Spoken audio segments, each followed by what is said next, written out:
Hey there, tarot cuties. Welcome back to another tarot reading. Pick a card with me. I'm the Empress of Fortune. And today we are going to be finding out, how are you evolving? What kinds of big changes are coming to you, to your spirit, to your life? We're really going to be taking a very deep dive into who you currently are and how that is going to change sometime in the next, I would say, 6 months to a year. Okay, for some of you guys this might be a little bit of a quicker change, but you're currently undergoing this, so it's going to be kind of like we're looking at who you are now and who maybe the old you has been, things about yourself that I won't say things about yourself that you didn't like. I honestly haven't looked at any of the cards, so I can't really tell you that part yet until we get to each reading, but it will be more about those pieces of your life that you want to change, and then the things and the ways that you're actually enacting that change, the things you're using to enact that change, and the ways that you are growing into a new version of yourself. All right, guys, so we've got 4 piles here. This is going to be pile 1, pile 2, pile 3, and pile 4. And the timestamps are going to be down in the description box. So if you want to do a blind choosing using just your intuition, go ahead and pause the video now so you can go ahead and pick your pile. I am going to turn the cards over for us so that if you would like to choose based on what's on the front of these cards, you can. These are butterfly oracle cards for life changes, so I thought that they would be really great options for our pick a pile. So for pile 1, we have healing from the past. Ooh, okay, healing from the past. Love to hear that. All right, pile 2, we have realizations and epiphanies. Ooh, okay, interesting. Pile 3 is bringing us body changes. Okay, interesting. And finally, pile 4 is going to bring us welcome the new. All right, so you might know something about butterflies. If you do, you could pick based off of a butterfly, you could pick based off of the colors, pick based off of the messages here, whatever pile speaks to you. And there may be messages for you in more than one pile too, because we can always evolve in more than one way. So I encourage you to use your intuition to pick your pile, and I will see you there. Like I said, timestamps are below, as well as I'm going to list the decks that I'm going to use in this reading too. I'm so excited for this. You know, I love a good tarot reading for self-actualization and self-exploration. So let's go ahead and get into it. I'll see you there.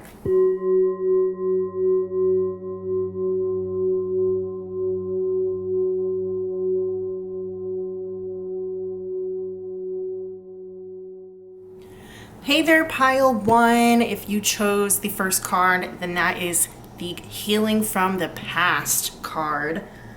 If you chose intuitively and you didn't watch me turn it over in the intro, then you may be like, why is it already turned over? Because I turned it over in the intro. All right, so the way that we're going to do this is I'm actually going to keep this card here in the middle, and we're going to have current you on this side on the left, and we're going to have future you, evolved you, on the right. And it's going to be kind of like a comparison. We are going to do current you first. So I do want you to feel like you can identify with the story that is being told here on the left-hand side. As always, I'm going to get my lip bowl out for you, and we can get some confirmation in that way. So these slips, the way they work is that at least one of them should be familiar to you. They might have shown up in your life recently. It could be significant to your past somehow.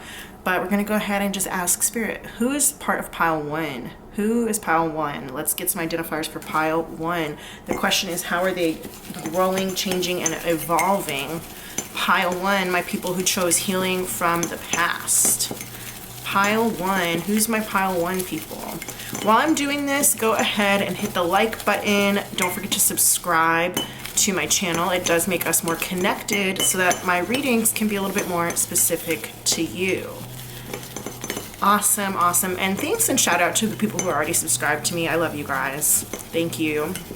All right, anybody else in pile one? Pile one people. Anybody else in pile one? Anybody else pile one? Okay, cool. All right, so my pile one people, you guys have, oh my goodness, I really apologize. There's somebody cutting some grass outside, if you guys can hear that. Oh, I so apologize for that. I didn't know anybody was gonna be doing yard work right now. We've got ballet slippers, OPI. That is, of course, just like ballet dance shoes, but it's also a nail polish color. It's like a very pale pink. And right before I was doing this video, I was thinking about like I wanted to go get my nails done. But I was really like in the mood to just do this video. So I was like, you know what, whatever, let me go ahead and just do it. So you might have like just had a nail appointment. You might be like booking a nail appointment soon. You might have one already scheduled in the very near future. That could be an indicator for you as well. Sesame chicken. All right, so maybe you ate some sesame chicken recently. That might be like your favorite dish at the Chinese food spot. You might be going out for Chinese food sometime soon, something like that. Self-date. You could be planning to take yourself out on a date, or maybe you just went out on a date. Oh, that is so unfortunate that they're doing the long work right now. Hopefully it doesn't last for a long time. Caribbean Queen, No More Love on the Run by Billy Ocean. That is a song. So you could have heard it recently, or you might just really like it. Sookie Stackhouse, she is the main character from True Blood on HBO and the Southern Vampire Mystery Novels by Charlaine Harris. We've got Energy by Drake. It's a song. Throat chakra. So you might have had like some throat issues recently. You might be clearing your throat a lot or have like a cough. You could also be a singer or somebody who like makes money through your voice or something like that. Lose My Breath by Destiny's Child. Save a Horse, Ride a Cowboy by Big and Rich. Those are both songs. Boys in the Hood, that's a movie based in LA. Lemonade by Gucci Mane, that is a song. Monaco. Sexy Villain by Remy Wolf, it's another song. Signs by Snoop Dogg, Justin Timberlake, and Charlie Wilson. You guys, I think that they stopped with the lawn work, so that's very exciting. Bob Marley, a very famous Jamaican musician, so you might really like him. You might have like seen an image of him recently or heard one of his songs recently. Splinter by Spill Tab, it's a song. The number 38, and I wanted to say 83, that 3 would be backwards though, but 38 is here. I don't know why I decided to put that random ass number in there, but I just did. Sassafras, Cypress, and Indigo by Intozaki Shanjay.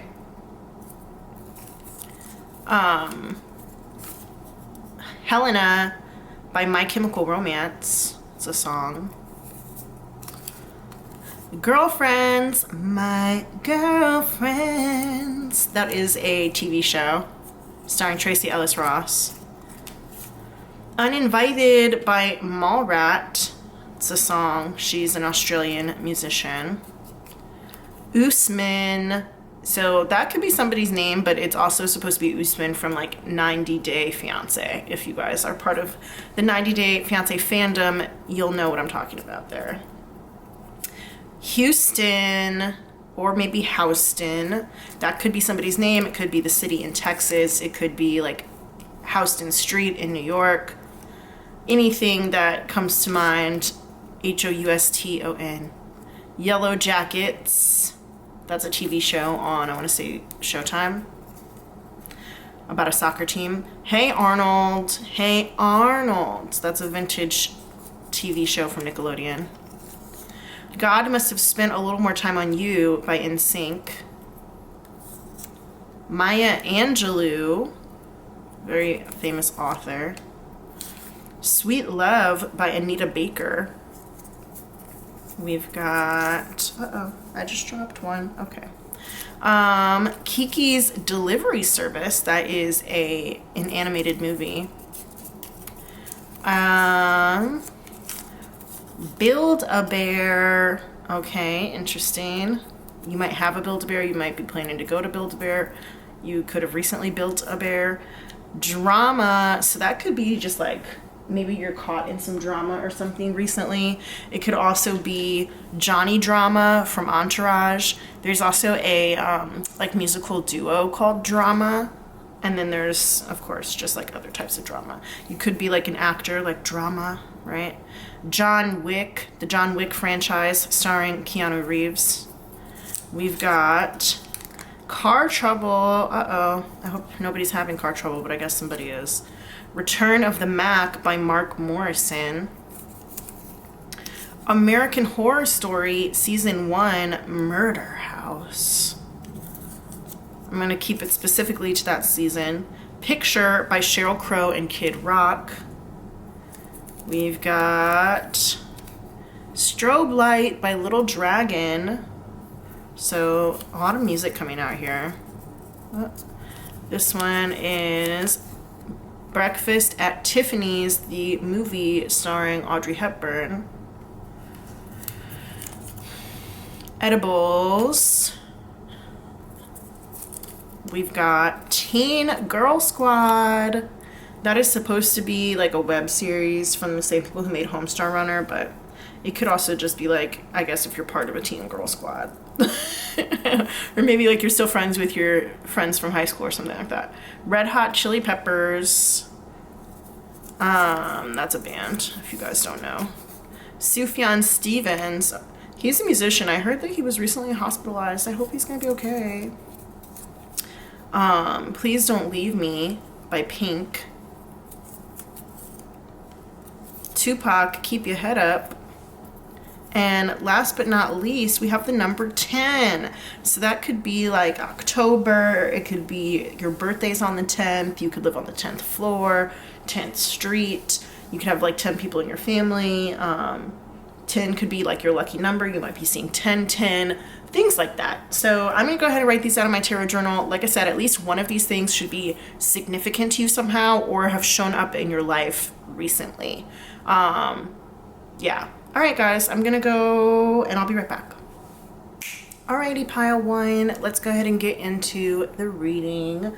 We've got healing from the past here. So whatever it is that you're doing to evolve, the big change that's coming to you into your spirit is going to be transmuting the energy of the past. That could be pain from the past. It could be any sort of situation maybe that not only hurt you but didn't turn out in the way that you wanted, or even just like embarrassment from the past that you could be feeling.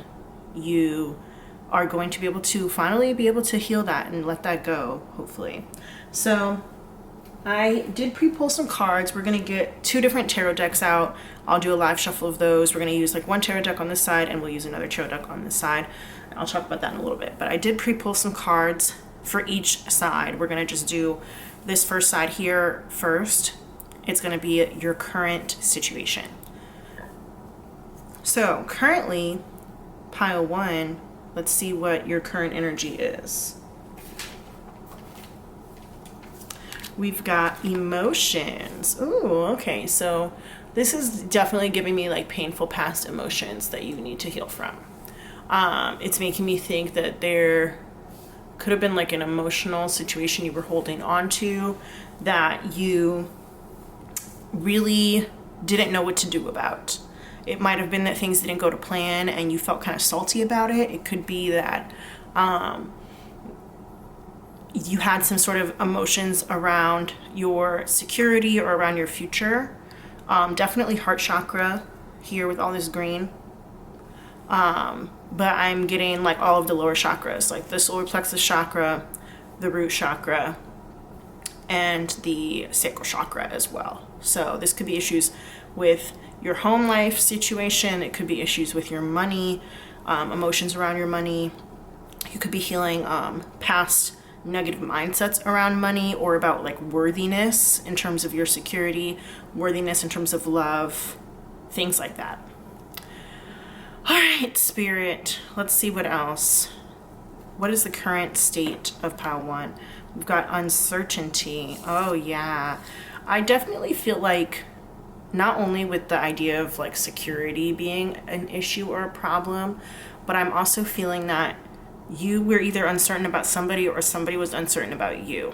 And it caused some issues for you in the past. I think that there was some sadness. Things might have felt kind of like mechanical, like you had to get up and do the same thing every day, or you had to kind of turn your emotions off as a way to deal with the feelings or as a way to deal with the day-to-day life. Things might have been kind of like routine for you. You might have just been kind of like going through the motions in a lot of ways.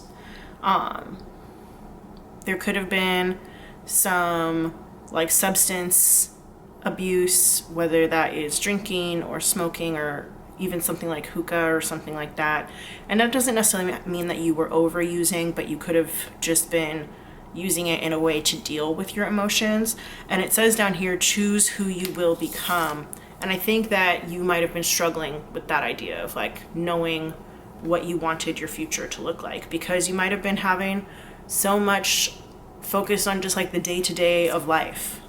Okay. If you did have uncertain or insecure housing situations, then definitely that is going to resonate. But it could have also been that you had uncertainty in your relationships. And so that could have been from like your home relationships with your family, or it could have been relationships with like your friends or romantic partners as well. You might just not have known how people felt about you, or they might have felt one way about you one day and then a different way about you the next day. And so having kind of like a lot of swings in that situation or in that way could have caused you to either turn your emotions off or try and be more methodical or mechanical as you approached people.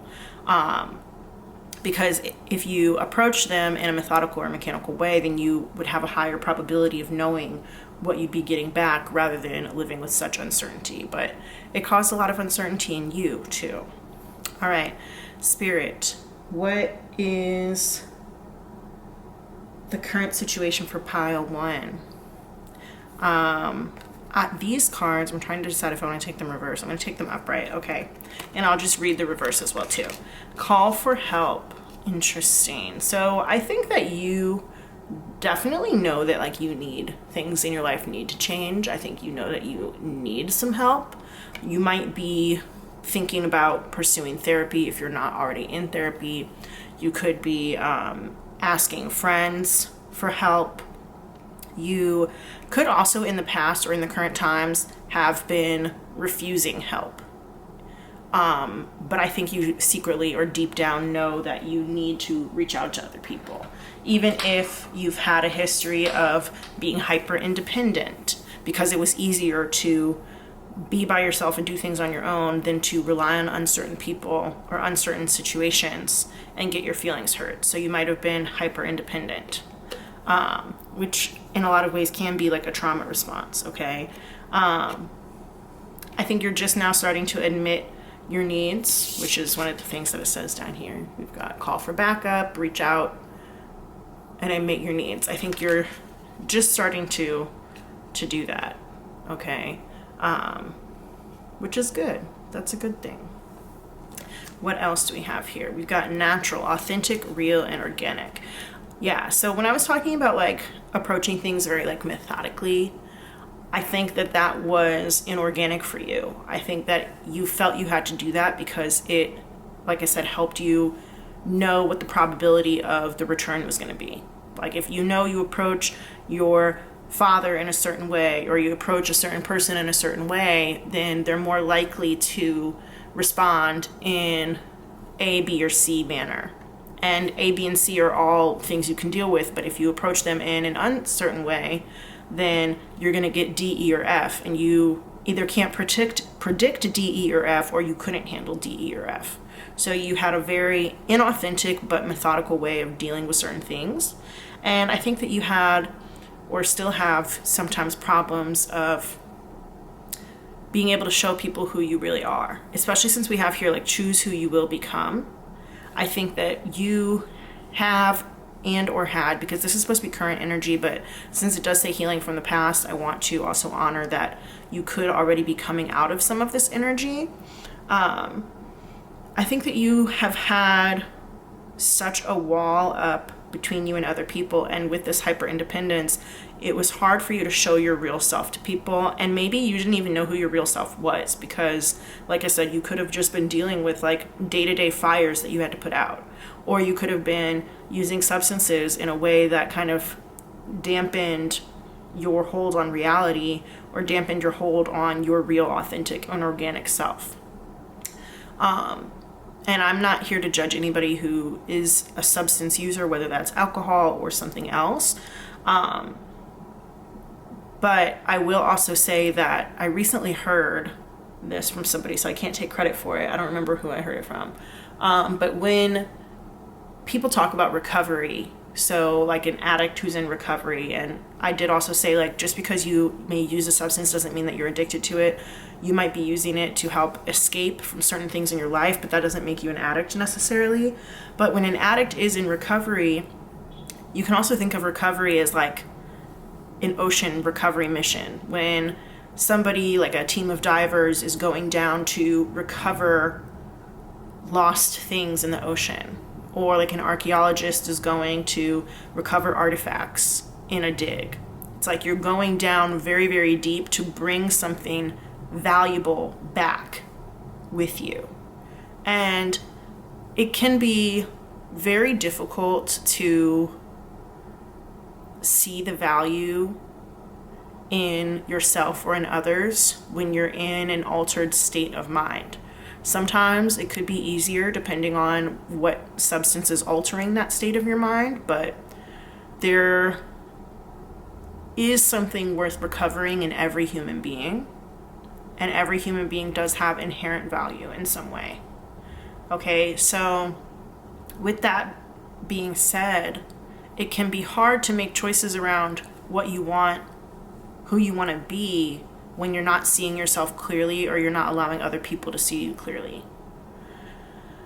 And when you're not able to feel your emotions, when you're not able to have the security that you need to feel your emotions, when you feel like nobody's helping you, when you feel like you don't want help from other people, and maybe the help that other people are offering you is not the type of help that you want, or the type of help that you're willing to accept. Some of you guys might have gone through some sort of like intervention in the past, and it could have gone well, it could have gone badly. Maybe you wanted the help, maybe you didn't want the help. Maybe it was never that serious, but you could have gotten some sort of assistance that doesn't even have to be substance related. It could have been for things like codependency, or it could have been for like something academic. I want you to take what resonates, and I want you to leave the rest, but I also want you to recognize that there are going to be a lot of people watching this video, so everybody's situation is going to be different. And if I mention substance abuse and that doesn't apply to you, it could have been another type of abuse or overuse of some sort of escapist tendency. That could even be something like video games or gambling. Yeah, there's a lot of different things that people use. Social media, right? Scrolling on social media all the time. A lot of different things that people use in order to escape their real lives. Whether those real lives are painful or not, it just is something that people like to do in order to not have to deal with their emotions. And the things that they do feel might be feelings of inadequacy, right? Because of who you really are. You might not want to show people who you really are because you feel like you're not enough.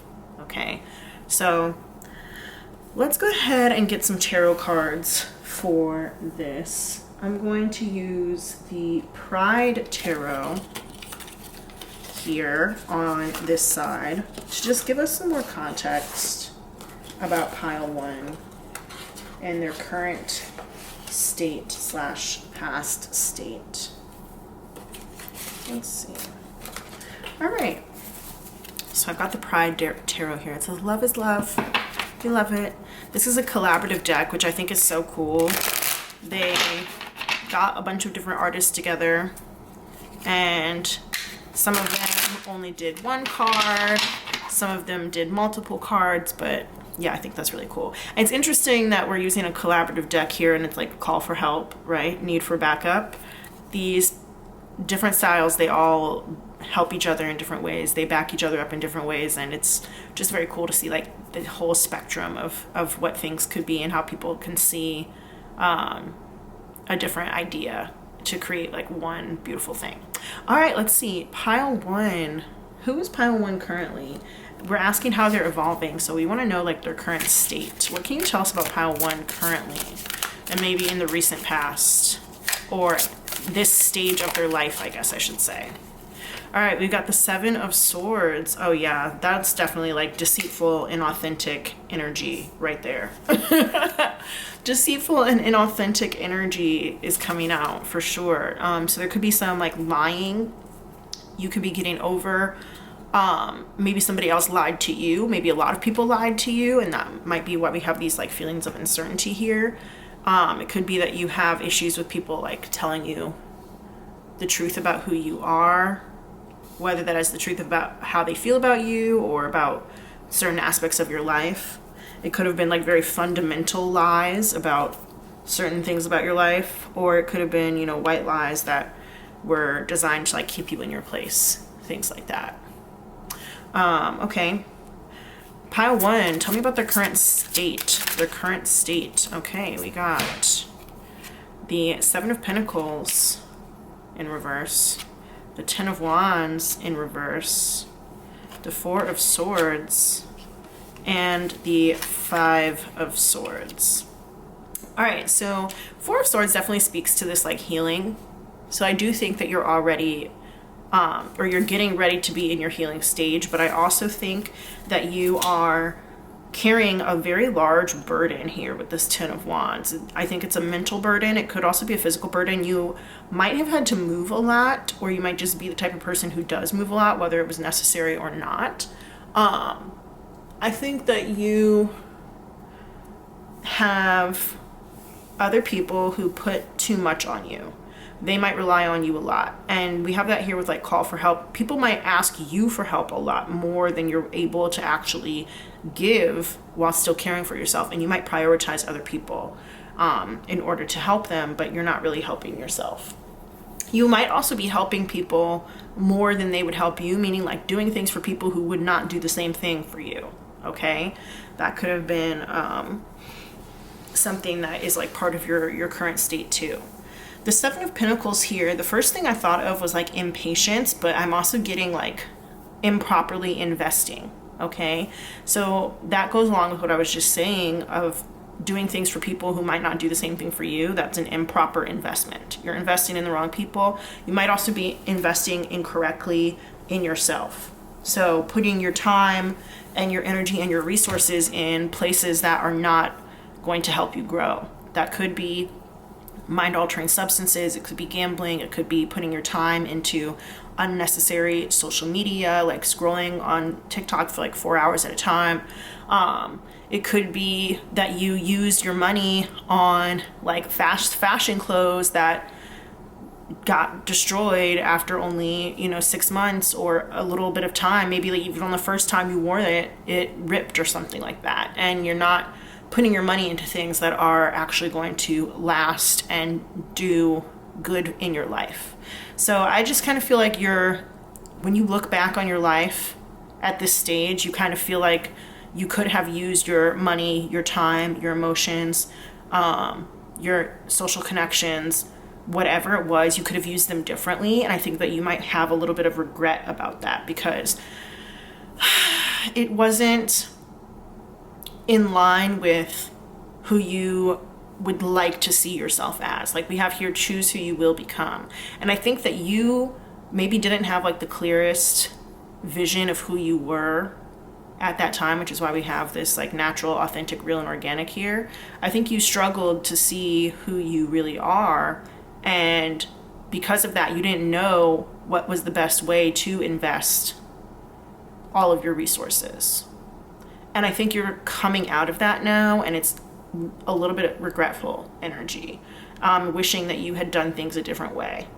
You know, you might be wanting to like put down roots somewhere, or you might wish that you had put down roots somewhere. You might have burned a lot of bridges with a lot of people with this Seven of Swords here in reverse. You could have blocked a lot of people or acted in ways that were not in your best interest, not in other people's best interests.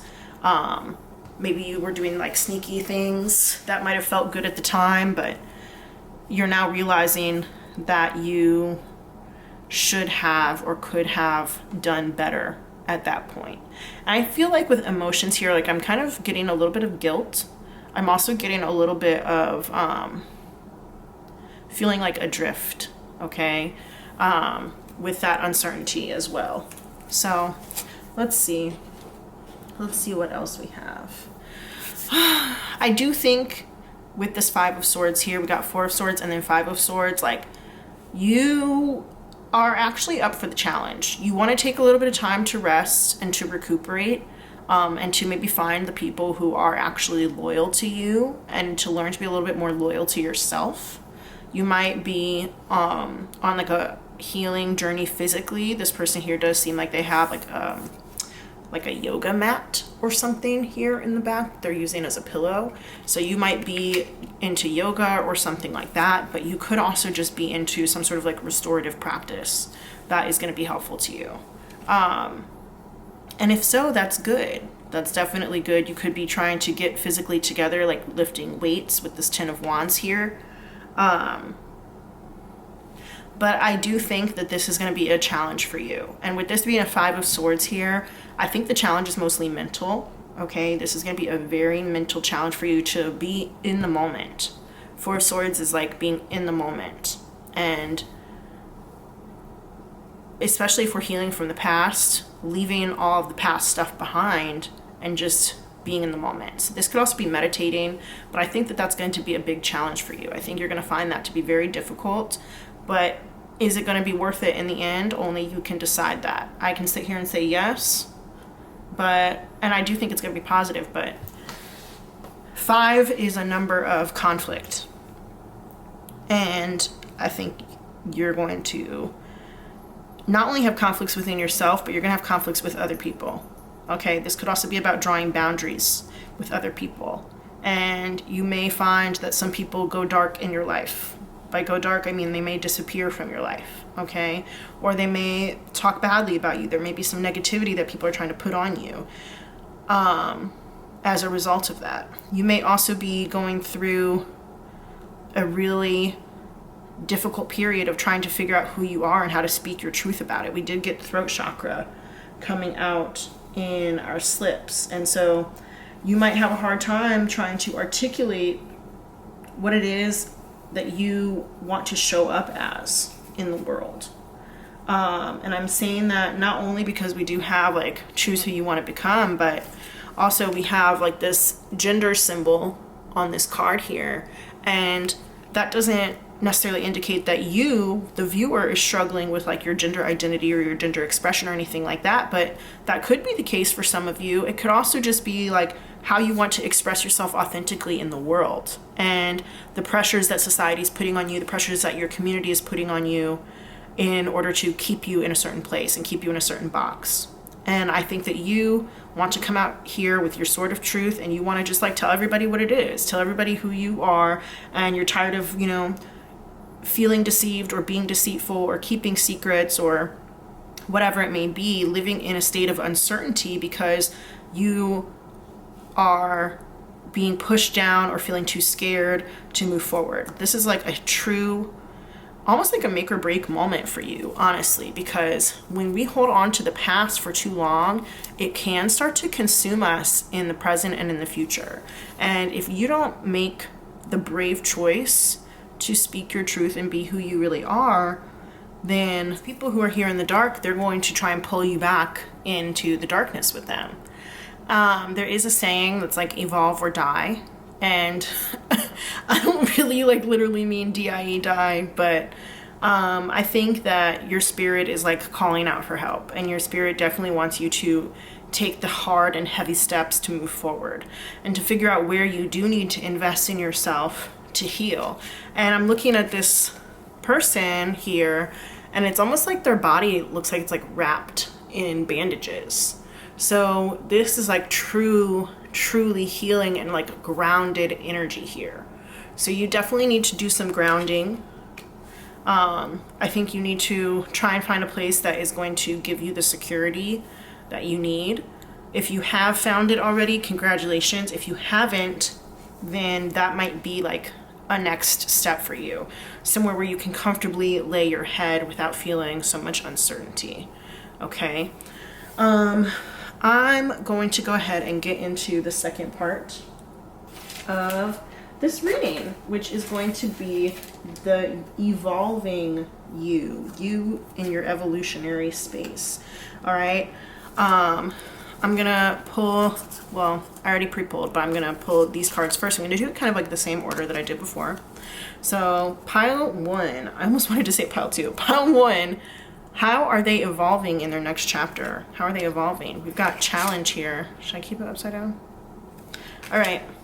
Okay, that makes me think of like you have less challenges. There are fewer challenges in your life in your next chapter, which is exciting. And I think that you're not afraid to face a challenge as the evolved version of yourself, okay? You're no longer afraid of facing the challenges because you did so much heavy lifting and so much hard work here that after this, everything is going to seem like light work, okay? How is pile 1 evolving, Spirit? Creation, interesting. All right, so I am going to put this one upright because it just feels right. I think you're going to be creating a lot more cool stuff in the future and as you evolve. And the things that you're creating, I think, will be born from love. We've got all these like little hearts here, and we've got like the swans and stuff. You might even have like a community that you get to create with, which could be really cool. And these are so yellow that it does make me think of solar plexus chakra. This is actually root chakra, both of these cards. The way that this oracle deck does it, like the colors are not the same associations that we might think of. So they're using yellow for root chakra, but I also am thinking of like you have a plan now. I think that with so much yellow here, it makes me feel the solar plexus chakra, and you have a plan now. There's also yellow here in this card, in this healing from the past card, and like all the green in the background fading away. I think like all of the heart pain that you have will be fading away. How is pile 2? I almost wanted to say pile 2, and I thought pile 3. So you really could have a lot of messages in a lot of different piles on this video. Pile 1. How's pile 1 evolving? All right, we got right action. Ooh, okay. So first thing that I thought of was there's a song by Franz Ferdinand called Right Action. I don't know if that's your style of music, if you would want to listen to that song. I only even heard it like at a concert of theirs. I don't really know like the lyrics to it, so I can't really say anything, but I just know that that is one of their songs. So you might either be familiar with it or you might want to go listen to it. But this again is making me think of the solar plexus chakra. Like, you know what your plan is. The evolved version of you has a plan, is going to stick to it, is going to create something that they're proud of, and it's not going to feel so much like a challenge. It's not going to feel so hard. I think here things felt very fake, and with Seven of Swords, that is super fake. Like, you were probably giving off fake ass energy. You might have had people who didn't want to support you because they felt like you were fake. Okay? I think that in the evolved version of you, you are going to have a better community. You're going to have more friends. You're also going to have more authentic and real connections with people who are like you. And I'm getting that with like got it out the mud type of people with this lotus flower here. The evolved version of pile 1, who are they?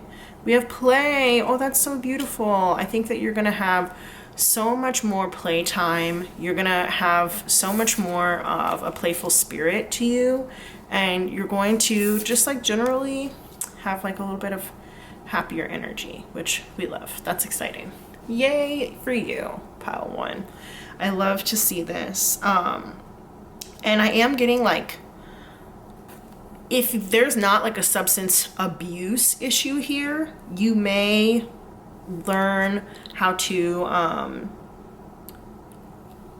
have a more lighthearted relationship with like your escapist tendencies, whether that is some sort of substance, like you decide that you only want to go drink on the weekends, or as far as like video games or gambling or something like that. You might just do it for like a playfulness rather than doing it out of like an escapist way, trying to get away from the world and get away from people.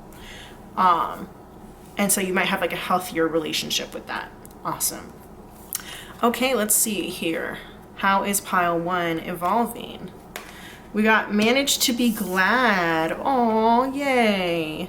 So yeah, I think just like looking at the differences in the eyes here versus here, and then here also, all these eyes look so sad. All these eyes look so sad here. But this one, it's like, okay, there's this little light in there. There's like this little spark of light in there that is definitely coming through. So I think that you're gonna feel not only happier, but it says create your own happiness regardless of conditions. So you're gonna be like, I did mention getting it out the mud. You're gonna be like, you know what, no matter what's happening around me, the light is coming from within. And I know that I'm strong enough because I went through all these challenges over here. And I know that I'm strong enough to be authentic to who I am. And even like the colors in her hair are making me think of like that authenticity. She's like, I'm gonna make my hair blue because that's what I want to do, right? I think that you're going to be in a space that you just feel so much more real and so much safer to be yourself, and it's going to create a lot of happiness around you no matter where you are. And I mentioned this in a reading that I did last week, which was called Why Did You Meet Them?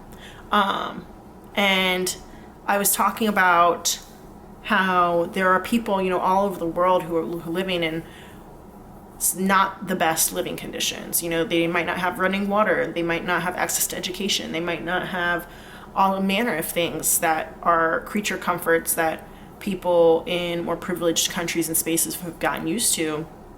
And yet that doesn't mean that they're miserable all the time. You know, they may still laugh and joke and smile and have a positive attitude about their lives. Just because they don't have everything doesn't mean that they're always miserable. And I think that you could take a lot of direction from that, because your circumstances do not always have to dictate how you feel about yourself and how you feel about the world around you. You know, anytime that I feel sad, I love to go and watch comedy on YouTube or whatever, because I love to laugh and laughing makes me feel good. And if there's a bunch of BS going on in my life, like, I know how good laughing is going to make me feel. So I think that you can find ways to be happy even if circumstances are not always going to be the best, because it's not like once you get to a new level of evolution, all of a sudden everything is hunky-dory and it's all rainbows and butterflies and everybody's, you know, just having the best time and like pooping gold. It's not going to be like that. There's still going to be hard things that happen to you, but you're going to have the mental fortitude and the strength to be able to deal with them much better and in a lighter way. Play is making me think of comedy too. And also I did mention in the beginning with like throat chakra and also drama came out that on the slips, like there could be some actors or something in the house. So you may end up like acting some way or being in a play or something like that. You might like learn from the inauthenticity that came over here how to like play a character for fun. So who knows? Okay, I also got seduction here as your newly evolved self. So you're gonna like learn your powers of seduction. You're gonna be able to use them a lot more confidently. We do have allure, desire, and manipulation here. So manipulation does not always have to be a bad thing. I just want to say that. It doesn't always have to be a bad thing. It could be that you, like the magician in the tarot is very manipulative, but it's because they have all of the resources to be able to create what they want. And manipulation can also be thought of in terms of like transmutation and alchemizing. So it doesn't have to be negative, meaning like you go around manipulating every person that you see, which may have been the case here with Seven of Swords, but you might have like gotten found out a lot about it. And that's why I'm saying like burning bridges with people. I think here you might be actually able to like mend certain things through knowing the best way to kind of massage the situation to be towards your liking. Allure and desire, I think you might even be able to get back some of those relationships that you thought were over if you really want them back. Okay. Seduction can also make me think that you might be having more lighthearted relationships, sexual relationships, if you wanted to.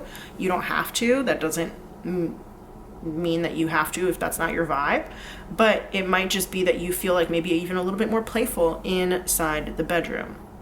Okay, these are like vampire cards right here, these three, so they do have like a little bit of like a creepy vibe sometimes, but that doesn't have to always like come through. I didn't want anybody to be scared to be scared of these cards. I know there's like the blood on the background and the hands and stuff like that, so don't be scared of them, but I think that you just will be able to have more of an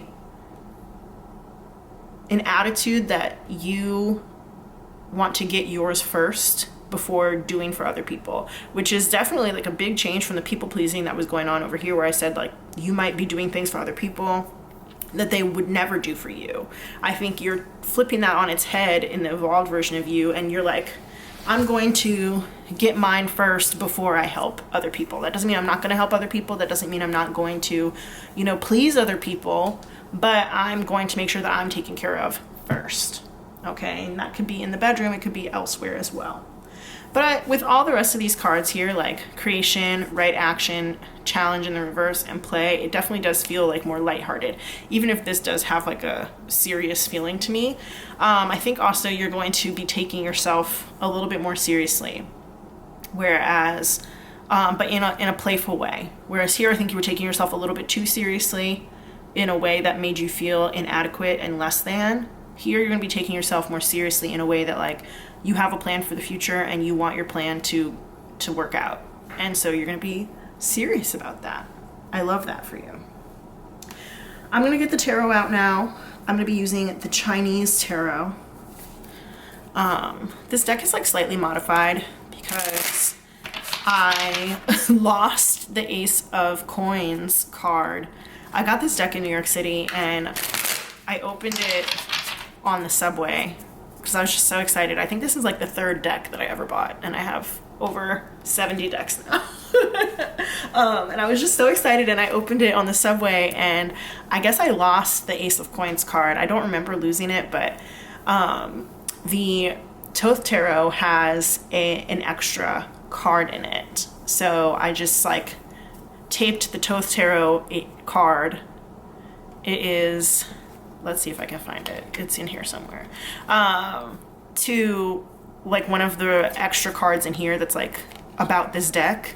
And so now I use that as the Ace of Coins. So I don't know why I felt like I needed to tell you guys that, but for some reason it just came up. I can't find it, but it's here somewhere. It might show up, it might not. And if it does, I'll show you guys. But yeah, I love this tarot deck. I love this deck so much. I think it's so beautiful. I love the art, and it always comes up with really good messages. I almost didn't use this deck for this reading, but it wanted me to. Like, I could just feel it. I know that sounds so random, but I was like, I always plan out my readings in advance, and meaning like I plan out like what's the question, what decks am I going to use, what's the sequence of like how I'm going to pull the decks. And I had originally planned on using the True Heart Tarot for like this side, and as I was writing it down in my journal, it just felt wrong, and so like I crossed it out and I just started writing CH Chinese, and I was like, oh, okay. So I just knew that the energy is right. So yeah, okay, let's see. What is the evolved version of pile 1? Ooh. And you know what's so crazy is when I split the deck earlier, I saw this card. So that's so strange, but Knight of Coins in reverse. So to me, that is like taking no shit. You're not going to be taking shit from anybody. Oof. Here's the Ace of Coins card that I was telling you about. I don't know if you guys can like see the tape, but it's really a Thoth Tarot card. What is pile 1 going to be like in their evolved state? What are they like? Ooh, okay. We've got the Queen of Coins and the Seven of Coins. That's the Seven of Pentacles that came out here. It's over here now, but it's upright. So you are going to know so much better where to invest your time, your energy. With the Queen of Coins, I think that you will be a lot more selfish. You're going to be a lot more selfish, but it's going to be in a way that benefits you. A way that benefits you. Knight of Coins also is making me think of like being like less helpful, and I think you're going to be very steadfast. You're going to be kind of like stopped. I don't want to say stuck. Stuck is not the right energy, but like you're going to be stopped. Whereas I think before you might have been in a situation, like I said, you might have been moving around a lot, or you might have been in like uncertain situations where you didn't really know where you stood. In this one, in this evolved version of you, you know exactly where you stand. It's like, I'm claiming this spot. This is my spot. I'm claiming it. With this Knight of Coins here in the reverse. How is pile 1 going to be in their new evolved state? Ooh, King of Wands. Yeah, that is a man with a plan, okay? So and they know how to execute the plan. They know how to get people around them to execute the plan. They're a very good organizer. Yeah. Like, and I think of King of Wands, I think of like a politician who has a lot of support. I think of a DRUG dealer who has like a really wide network of distribution. I think of all different kinds of things where it's like this person knows exactly what they want and they're going to do exactly what it takes to get it. But they also just have a lot of support and they have a lot of different ways of getting exactly what they want. So I think your sphere of influence is going to be so much larger in your evolved state, and you're gonna have so much more support than you ever would have actually imagined, because that's not like the Page of Wands, that's the King of Wands. So it's gonna be very established, like established energy. Anything else for how pile 1 is evolving, what their new evolved state is gonna be like? All right, we did get the 9 of Swords here, so I think that you might not believe that like all this is happening, but I think also you're gonna have a lot more mental stability. So like, I know the traditional 9 of Swords is in the Rider-Waite-Smith, like somebody who's sitting up at night in their bed and they're crying. That is not how I'm reading this here, and it's good because that's not the deck that I'm using here. 9s are a very stable energy in the tarot. They are like the last stage before completion in the tarot. And for 9 of Swords, that's like you've made a mental decision.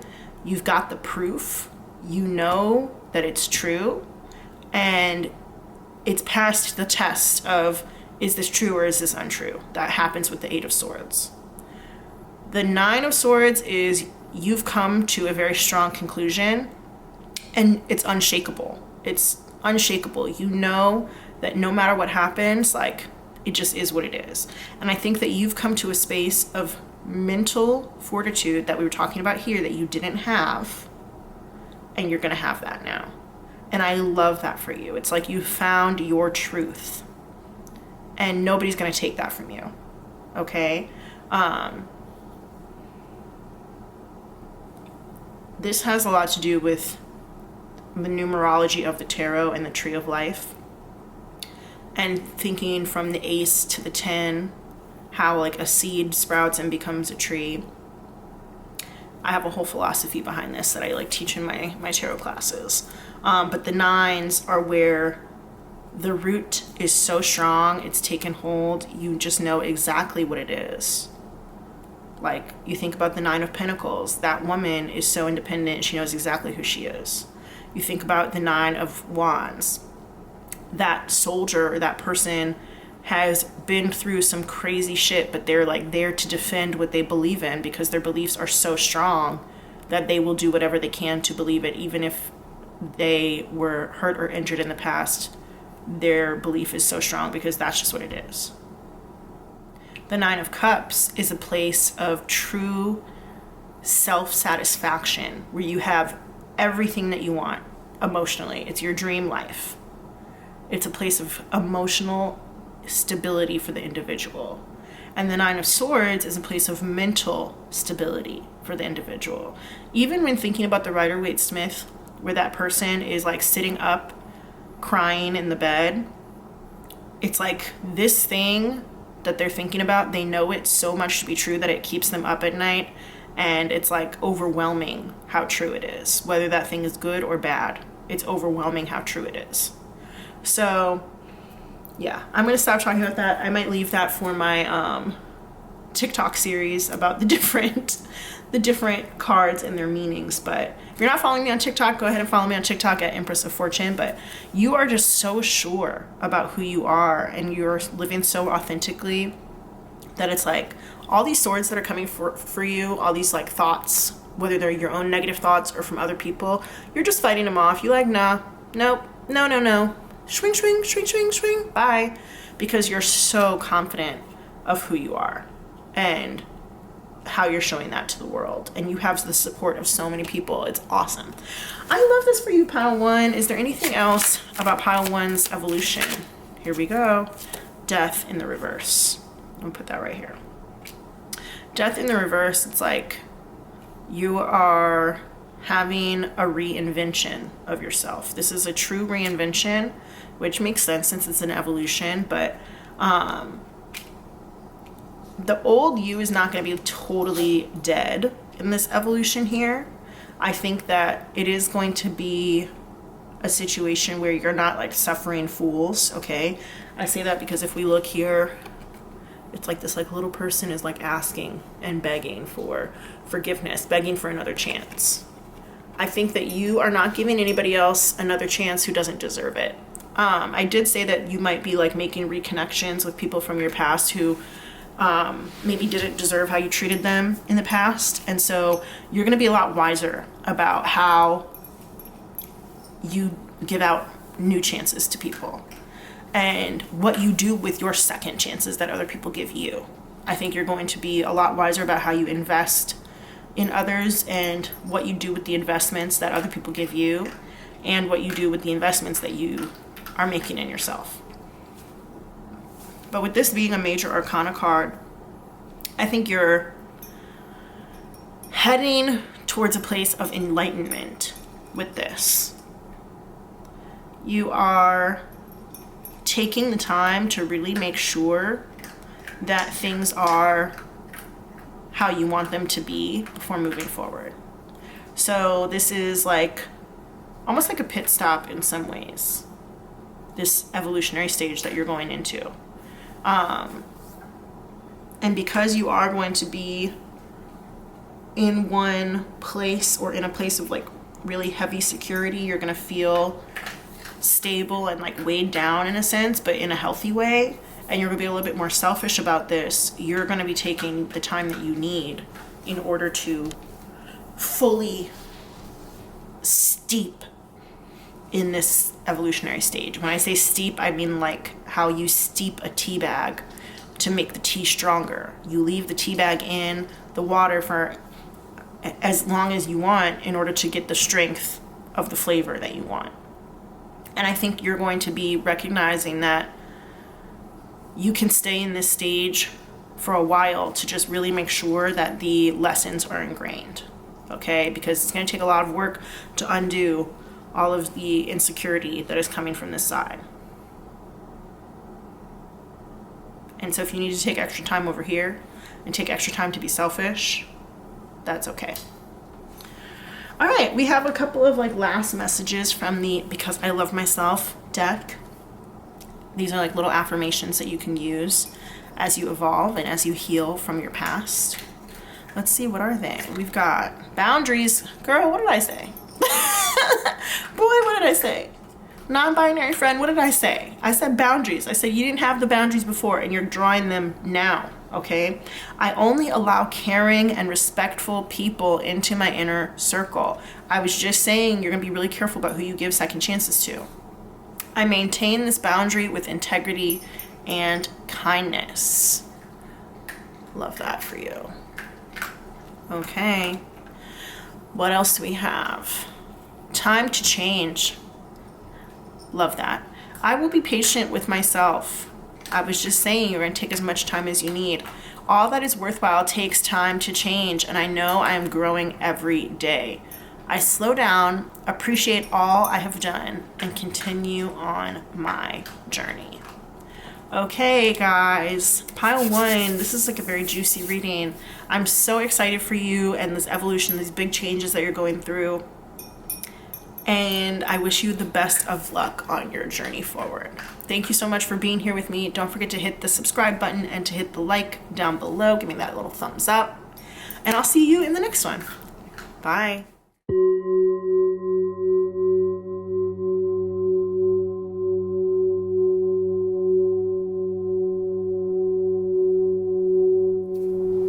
Hey there, pile two. Welcome to your reading. If you picked the Realizations and Epiphanies butterfly card, or just the second card, if you didn't get to see what it says, then this is what it says.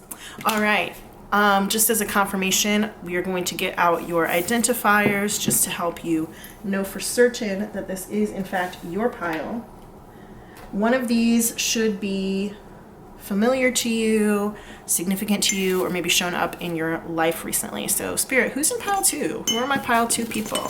Who are my pile two people? Who's in pile two, Spirit?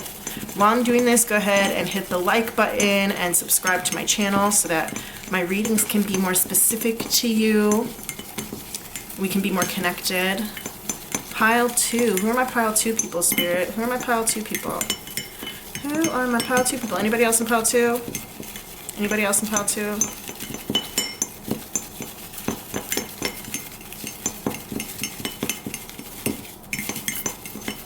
Okay, cool. All right, I want to do one more. I don't know why, I just got the feeling that I wanted to do one more. There we go. Anybody else in pile two?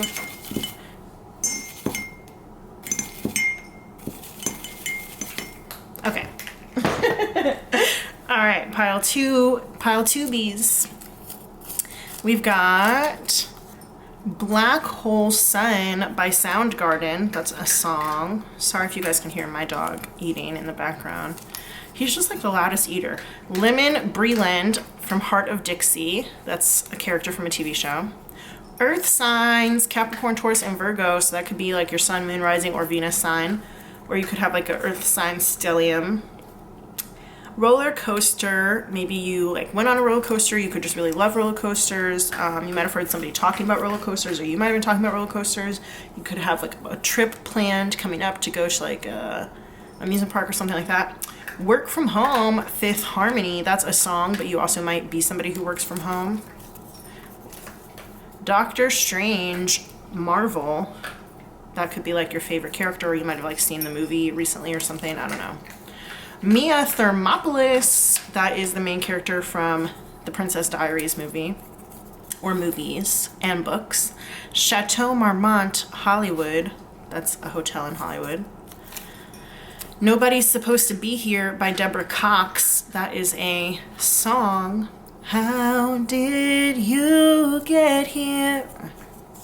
Nobody's supposed to be here. Counting Crows, that's a band. I just got the urge to do my singing bowl, so I'm going to ring it for a second. Ooh, clear out the energy a little bit. Maybe there was some like leftover energy from pile one. Chasing Liberty, that is a movie starring Mandy Moore. Driving at Night, so maybe you just like really love driving at night. You might have done like a road trip at night or something recently, I don't know. Night could just be your favorite time. Also, there's like Night Drive by Ari Lennox. Is that true? Maybe. Gabrielle Union. She's an actress. Gabrielle Union. I'm thinking about the movie Bring It On right now. Barney Stinson. I'm also thinking about 10 Things I Hate About You. I'm pretty sure she was in that movie too. Barney Stinson. He's a character in How I Met Your Mother. Ted Mosby! What?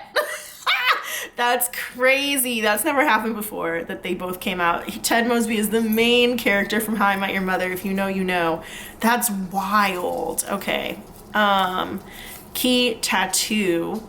So you might have a key tattoo, or you might be thinking about getting a key tattoo. You might have just like spoken with somebody, or one of your close friends or significant people in your life could have a key tattoo.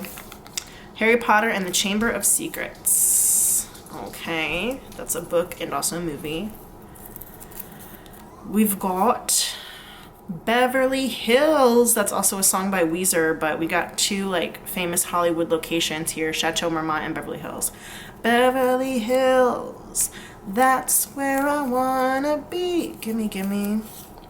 Living in Beverly Hills. Good by Better Than Ezra, that's a song. DJ Tambi from Ink Master, he is a famous tattoo artist. So we got two like tattoo situations in here. We got Key Tattoo and DJ Tambi from Ink Master. Ruffles, that could be the chips, or it could be like a ruffled fabric. Maybe like a ruffle on your shirt or your pants or something like that. Or like if you dress your kids, maybe they have ruffles on their clothes today or something. Mexico City, interesting. Maybe some digital nomads in the group. Cheerleader by Omi, the Felix Jane radio edit. That's that one where it's like, oh, I think that I found myself a cheerleader. She is always right there when I need her. All right, we got Jessica, but also Jessica Alba and Fantastic Four. So maybe somebody is named Jessica. It doesn't have to be straight up Jessica Alba, but any Jessica. Diamond, that could be like Gemstone, Engagement, or Diamond from Love is Blind season 1. Nicole Byer, she's an actress. You might know her from Girl Code or Grand Crew. We got Bali. I did just say like there might be some digital nomads in the group. I know a lot of digital nomads go to Bali. The Joker by Steve Miller Band. We got Swing Swing by the All American Rejects. That's a song. Swing, swing, swing from the tangles of my heart is crushed by a form of love. We got Angela Bassett here, famous actress. Hand in My Pocket by Alanis Morissette. Jamaica. I don't know why I say it like that. Jamaica. Baby Girl Lisa. So Usman, her husband, came out in Pile 1, and I did mention in Pile 1 that there could be messages in Pile 2, so you might want to check out Pile 1 as well. If you know who Baby Girl Lisa is, or the 90 Day Fiancé universe, then you could have messages in Pile 1. Milo Hush. We've got The Game, which is a TV show, and also I wrote Jason on there, so Jason could be somebody's name, but it's also making me think of Jason Pitts from The Game. We got Baskin Robbins. So that could be Carol Baskin or Tony Robbins as well. Baskin Robbins is like an ice cream place.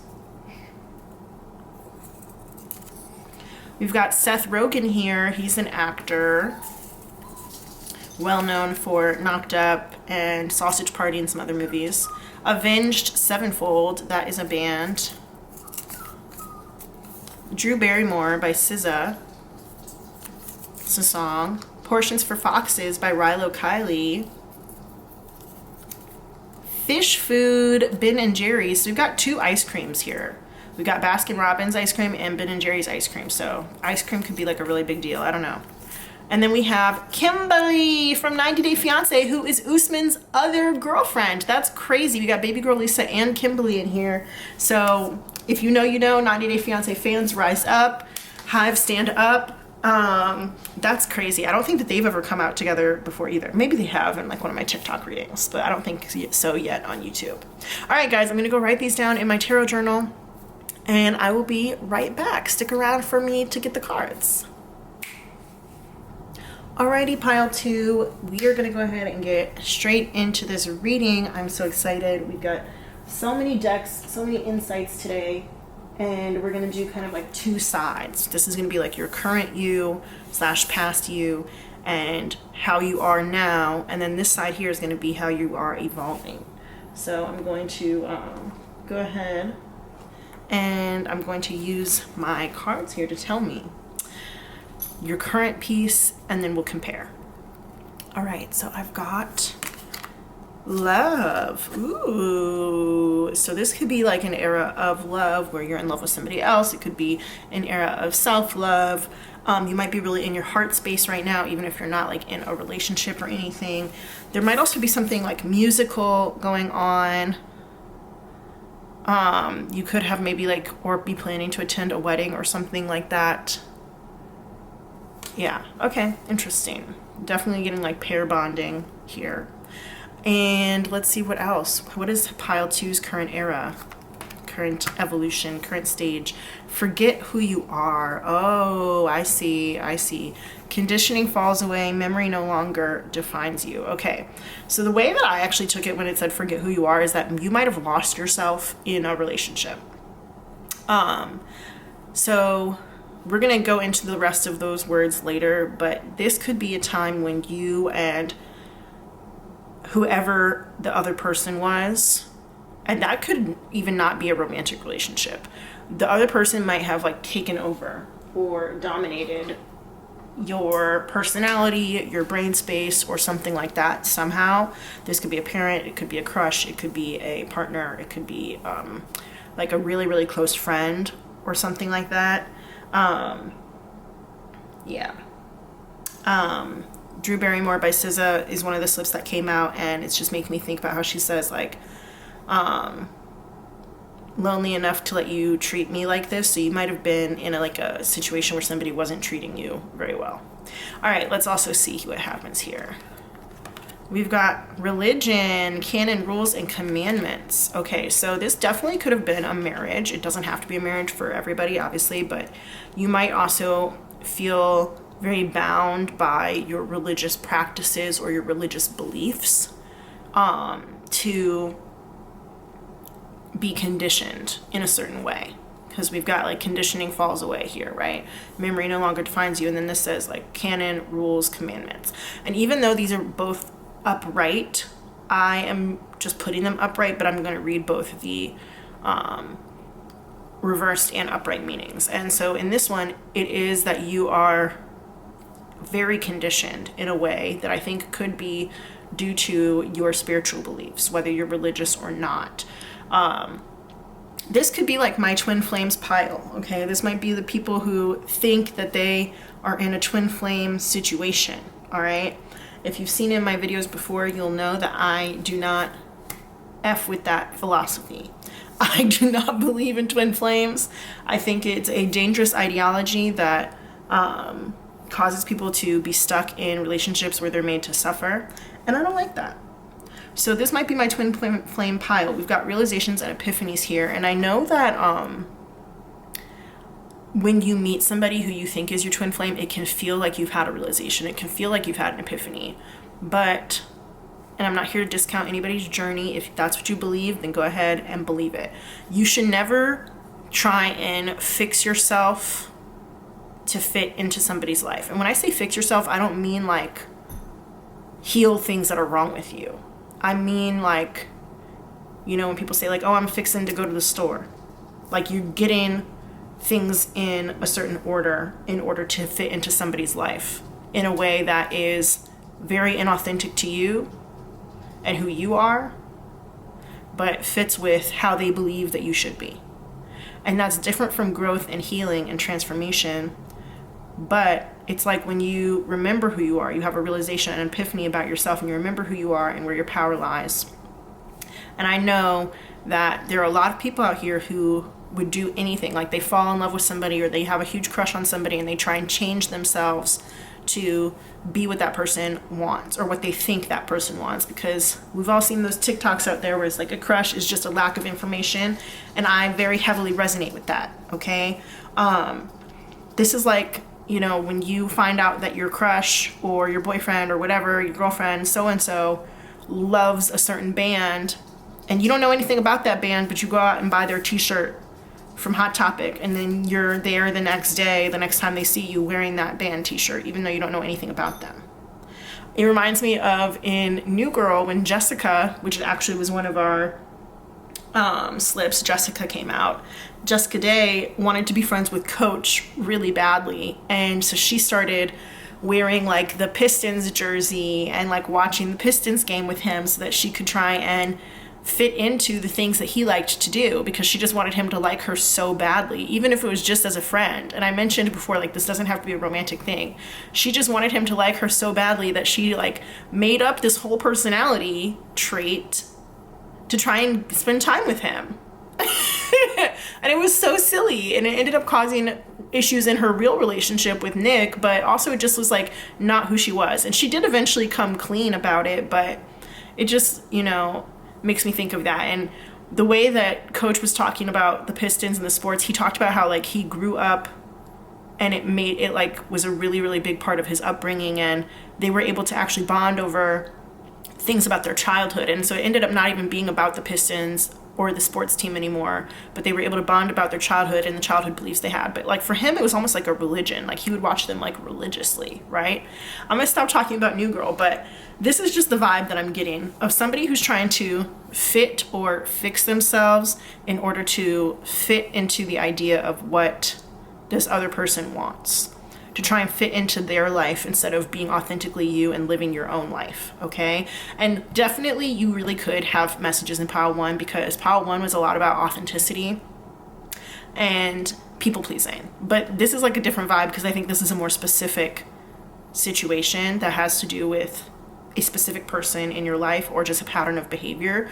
Whereas like the person in Pile 1, it was a different situation, but there are some similarities. So you may have messages over there. Yeah, I want you to get into the space where you don't feel like somebody's commanding you to be a certain way, or there's all these rules that you have to follow in order to be loved by them. And I'm not sitting here saying like all love should be unconditional. I don't necessarily believe that's true, but I do believe that you should be loved for who you are, and in every iteration of your true authentic growth as a person, not pretending to be somebody you're not, or pretending to like something that you don't like or really could care less about just because this other person likes it.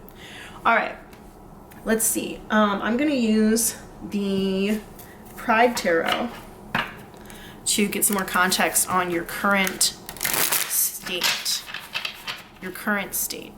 Spirit, we're looking at Pile 2. Pile 2, we want to know what's their current state like. They're evolving, but what are they currently like? Pile 2, Spirit. We're gonna shuffle one more time. No, we're not. We're gonna go like this. Ooh, there it is. We've got 7 of Wands. Interesting. So that's like very strong. That's like strong energy. It could also be something about pushing people away, but it could also be about thinking you're better than other people. Pile 2, what's their current state here? Current state. It could also be like wielding an interest to try and like fight off or make a statement about something. We've got 8 of Swords here in reverse, trying to get over insecurities, and get past mental blockages that keep you from understanding the reality of the situation, okay? Pile 2, we got Knight of Cups in reverse. This is like a bad offer. You've got a bad offer from somebody, and that somebody could be a romantic person in your life. It could be a friend also, but they're offering you is not enough, and it's not real. Pile 2. Okay, we got Knight of Pentacles here in reverse. This is slow progress. You're making slow progress with this person. Pile 2. Anything else for Pile 2? No. Okay. Yeah, you're making slow progress with this person, and you're working really hard in order to make slow progress with this person. You might be turning away from them at this point because you might have realized that what they're offering you is not good, but whatever progress you're making, even if it is in an away direction, is slow. Okay. I feel like you were fighting so hard for this relationship, and you might have been the only person fighting for it, because there's only one person here in this 7 of Wands. It's not like 2 people are fighting together. There's only one person here. There's one person here. One person here, one person here. The only place we got 2 people is this one right here. And in this one, the guy is like trying to woo her with his music or whatever. And I did use like that music example of the musical t-shirts. It might have started off cool. It might have started off good, but I think that you forgot who you were and you started doing a little bit too much, and it was giving insecurity. Okay.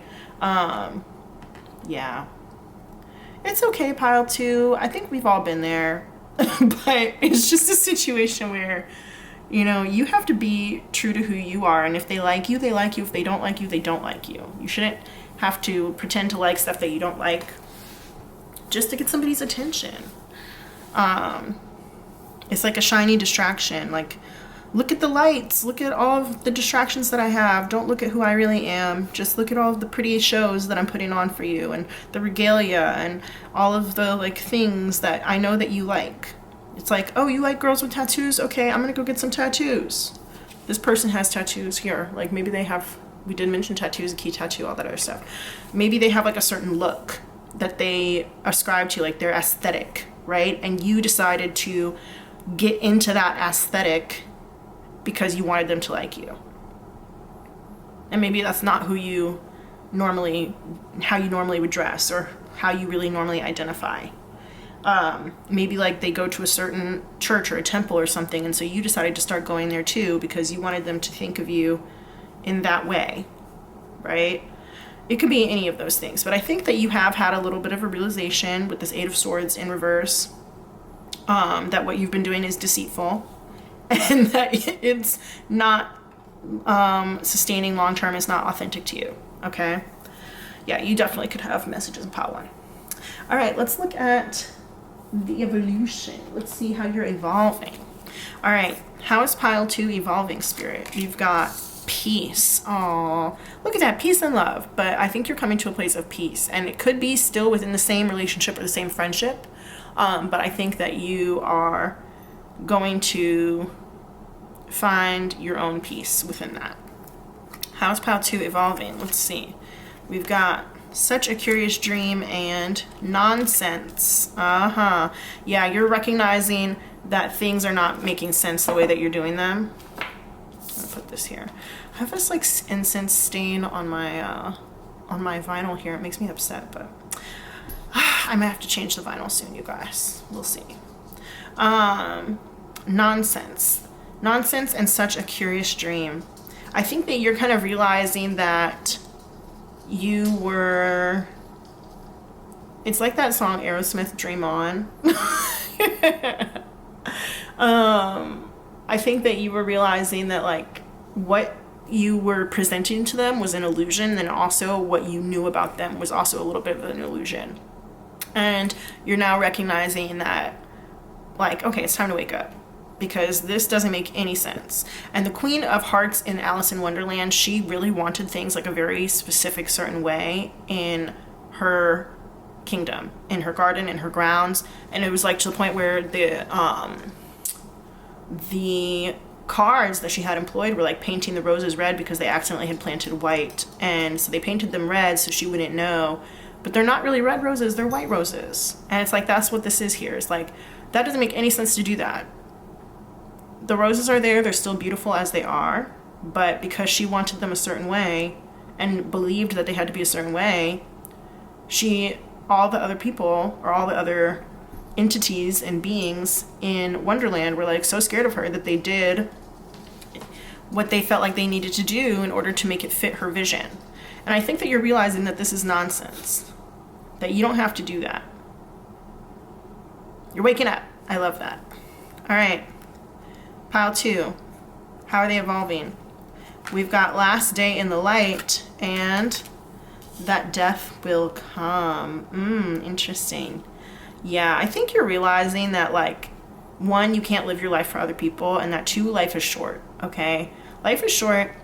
You're not going to sit here trying to pretend to be something that you're not, because you only have so much time left, all right? We've got mortal, finite, fragile, unexpected endings, surprise changes, and sudden shifts. So something might happen in this relationship that we're talking about here that is going to suddenly like shock you into acting right, or acting authentic, acting like your true self, okay? I don't know if it's going to be something to do, it has to be something to do with the bad offer that this person is giving you. This person is giving you a crappy offer. It's like a cup full of poop. And I think you're going to realize that something very sudden is going to happen to make you realize that and shift your perspective. And the last thing in the light is like this whole like very innocent thing before you transform, and before like the vampire becomes the vampire, because you know vampires canonically cannot walk in the daytime. They're night creatures. So this is like your last time to like be your human self. And I think that you're realizing that like Like I said, life is short. You have an epiphany. Epiphanies are very sudden, very quick. There's some very quick thing that is unexpected. It's a surprise. It's going to come and totally shift your entire perspective on this person and what it is that you've been doing to try and impress them. Okay. I think that they're going to have like a fall from grace in your eyes. I don't know what it is that they're going to do, but I think they're going to have a fall from grace in your eyes, and it's going to be something like either super demanding or it's going to be something that just makes no sense whatsoever. And you're actually going to gain a lot of peace from whatever this is. It's going to be chaotic at first and it's going to feel like a dream, but you're going to gain so much peace from it. Oh, that's awesome. I love that for you.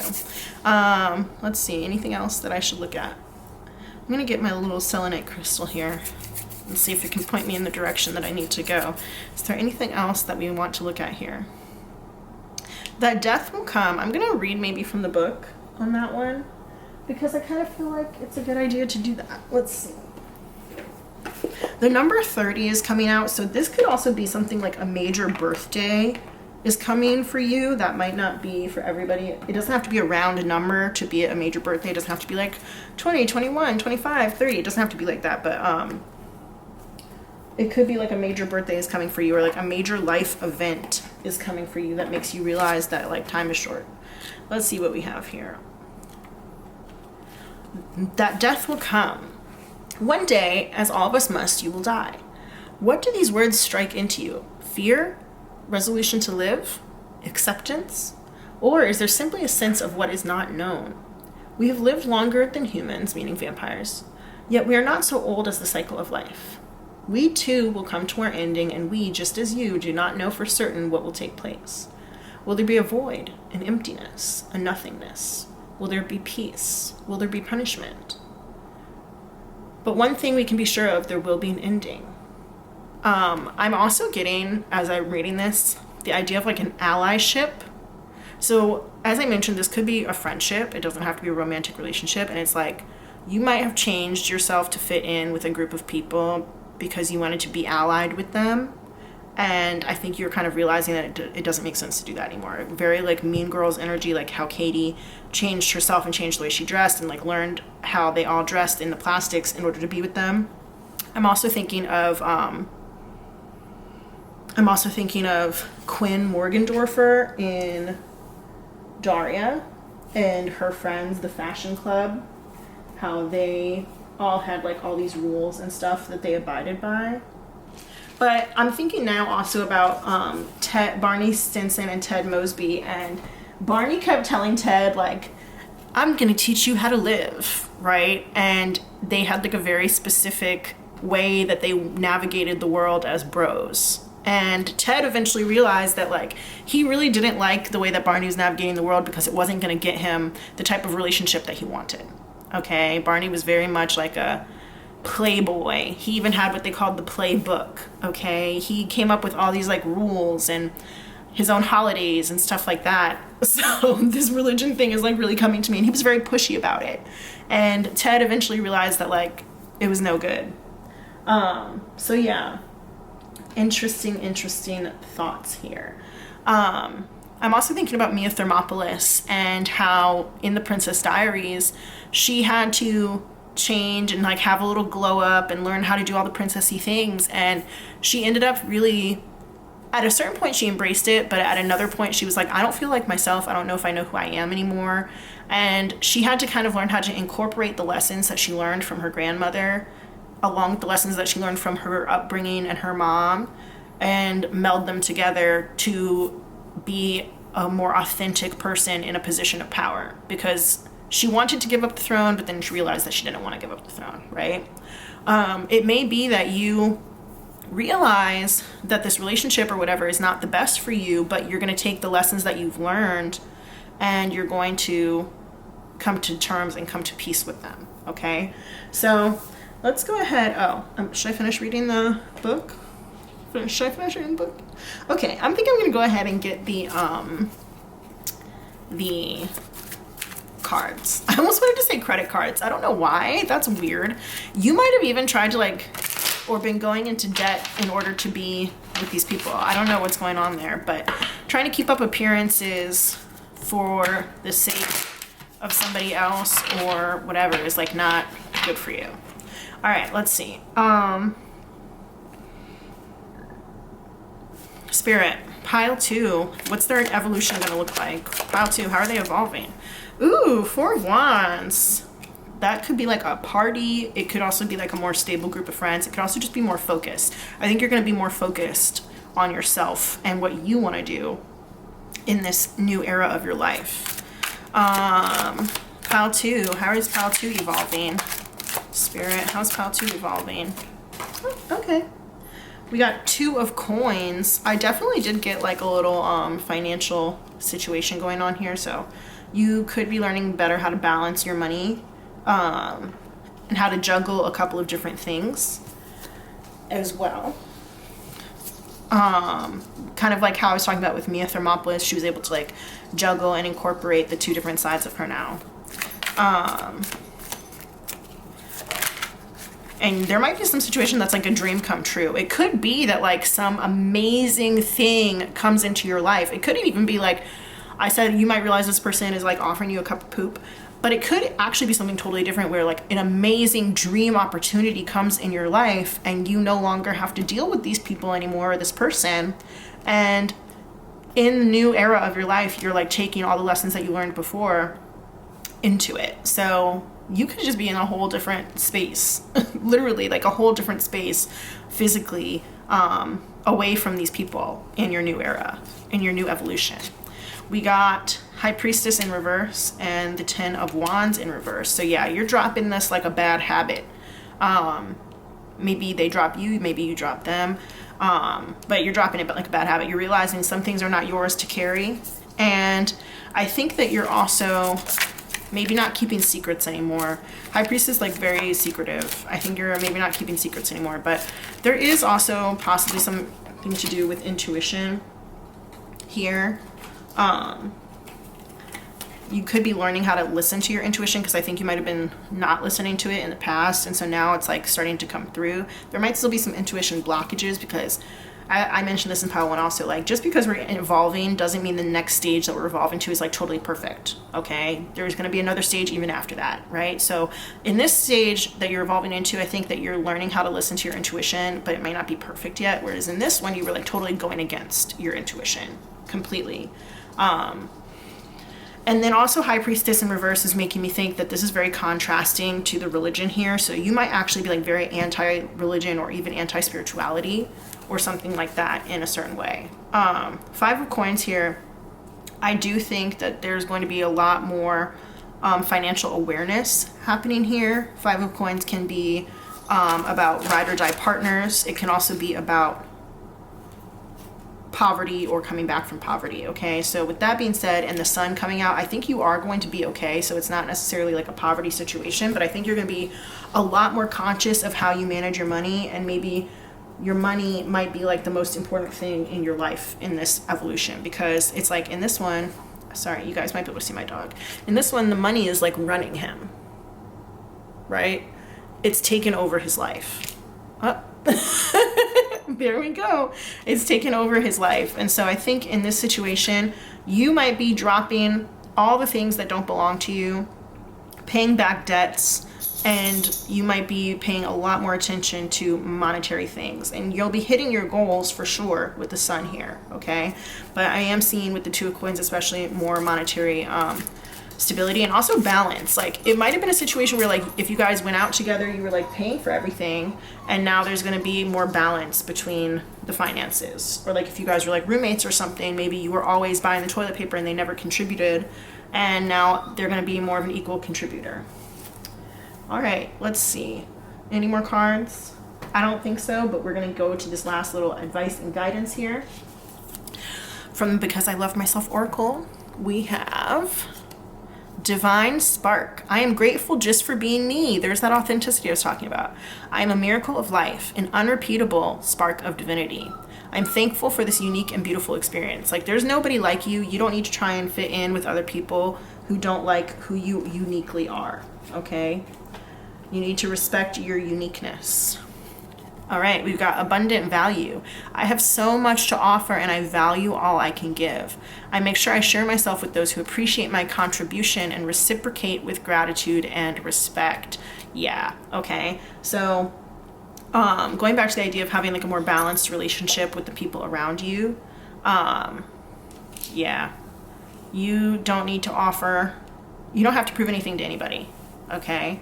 I think you felt like you had a lot to prove with the Seven of Wands here. You felt like you had a lot to prove. There's a lot to live up to, and it made you forget who you are. But this is telling you that you are a very special person, and you need to celebrate your uniqueness and recognize that like someday this is all going to be over. And so you might as well live the most authentic life to you that you can. All right, guys, I'm going to go ahead and leave the reading there. Thank you so much for tuning in. Don't forget to hit the like button and to subscribe to my channel.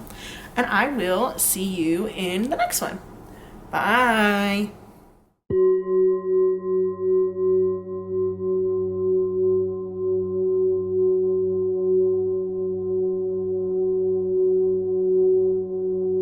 Hi there, pile 3. Welcome to this reading. If you chose the Body Changes card from the beginning or just a third card, then this is going to be your reading. But just to do a little quick confirmation check-in, we're going to get some identifiers from my slips bowl. So if one of these or more is really significant to you or has shown up in your life recently, then that means that this is going to be your reading. Spirit, who's in pile 3? The question we have today is, how are they evolving? How are they changing in big, big ways? Pile 3, who's in pile 3 for me? While I'm doing this, go ahead and hit that like button and subscribe to my channel so we can be more connected. Spirit, who's in pile 3? When we're more connected, the readings are more specific to you, so that's exciting. Spirit, who's in pile 3? Who's in pile 3, Spirit? Anybody else in pile 3? Anybody else in pile 3? Any other pile 3 people? All right. This is a little bit of a smaller pile than piles 1 and 2, so that's interesting. All right, we've got This Charming Man by Stars. That's a cover of a song by the Smiths. I've got Nana by Trey Songz. Give Me Something Real by Ashford and Simpson. Aaron Taylor Johnson. That's funny because for some reason when this one came out, I thought it was going to be Angus Thongs in Perfect Snogging or Angus Thongs in Full Frontal Snogging, and Aaron Taylor Johnson is in that movie. I don't know why I thought it was going to be that, but it's obviously not. It is Nana by Trey Songz, so who knows? We'll see. Bluebird, so that could be an actual bluebird, or it could be the song by Miranda Lambert, or maybe the poem by Charles Bukowski. I'm also getting maybe like a bluebird tattoo or something. Bon Iver, AUATC, stands for Ate Up All Their Cake. We got Gordon Parks, he's a photographer. All About Love by Bell Hooks, that's a book. I've got the number 9, that could also be that song 9 by Willow Smith, but that could be like in the month of September. You might live on the 9th floor, your birthday could be on the 9th.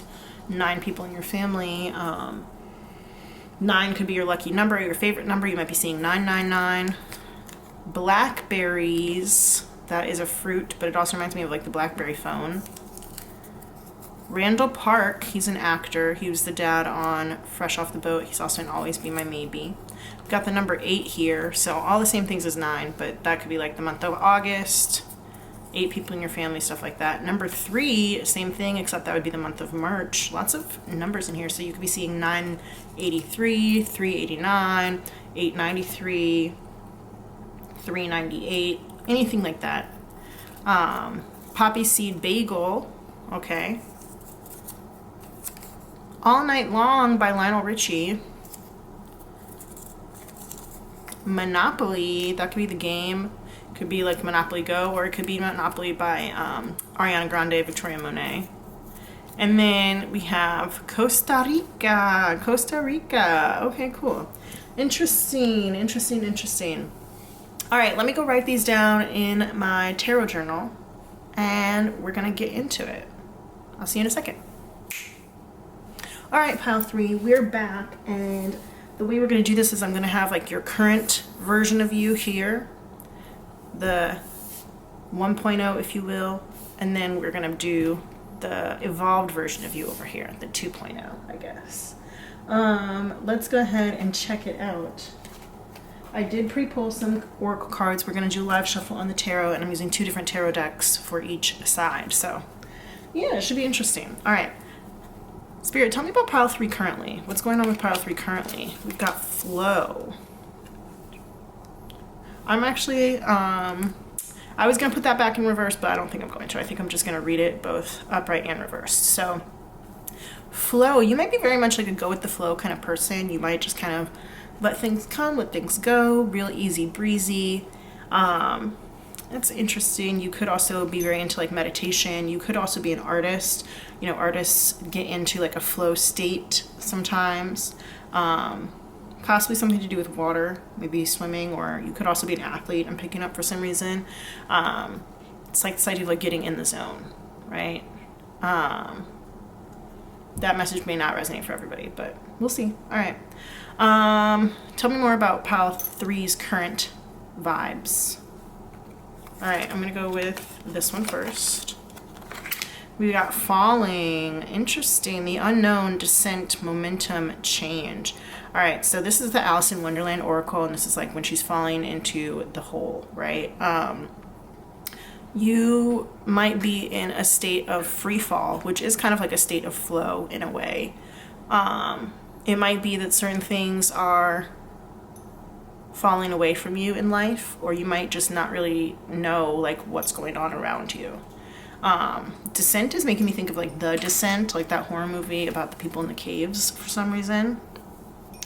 So there may be like a lack of enlightenment here, and I'm also feeling like this idea of momentum, it's almost like you can't catch up. Like things are happening so quickly, it might be hard for you to catch up.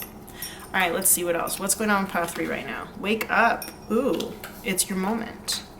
All right, so that's making me think that you might be having like those falling dreams where you're like, you dream that you're falling and then it wakes you up, right? That's one thing that I'm getting here. Falling is making me think of failing a little bit here. I'm also noticing that we have 2 F words, flow and falling. I don't know what that is going to come up, but it's going to come up later. Making me think of failing. There might be some sort of like feeling of failure here. And I think that you are trying to rectify that.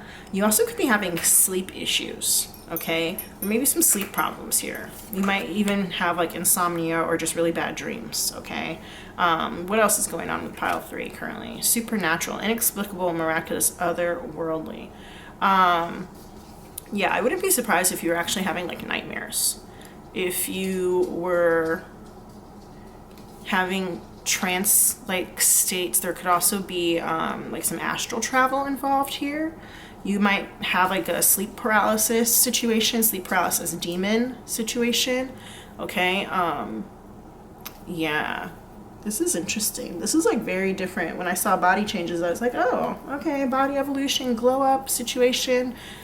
Okay, but these cards are telling like a very different story. Okay, yeah, let's go ahead and just get the tarot out because I just need to see what the tarot is talking about. Spirit, I would like you to give us some context with the tarot here. I'm using the Pride Tarot for this side.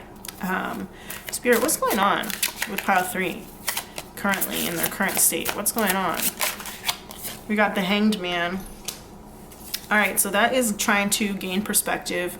And it's interesting because that's kind of like a different energy. Like the Hanged Man is like very stationary, whereas we have like flow and falling here. This is very stationary, and so that is making me think that this might be all on an astral level or on like a dream state kind of level, because you are stationary while you sleep. You know, we're all paralyzed while we sleep, but our mind is very active. So this is giving maybe some sleep situations here. The Hanged Man. So yeah, trying to reach enlightenment, trying to find a new perspective. And that does go with the idea of being in the mental flow with meditation. All right, what else is going on here? We got Queen of Swords in reverse. This is like irrational. There's some irrational things going on here. Also maybe being quick to cut off. This could be like body dysmorphia. There could be some body dysmorphia going on here. Because that makes me think of like plastic surgery. We got 5 of Wands. Something about fighting or competition. Interesting. What's going on with all 3, Spirit?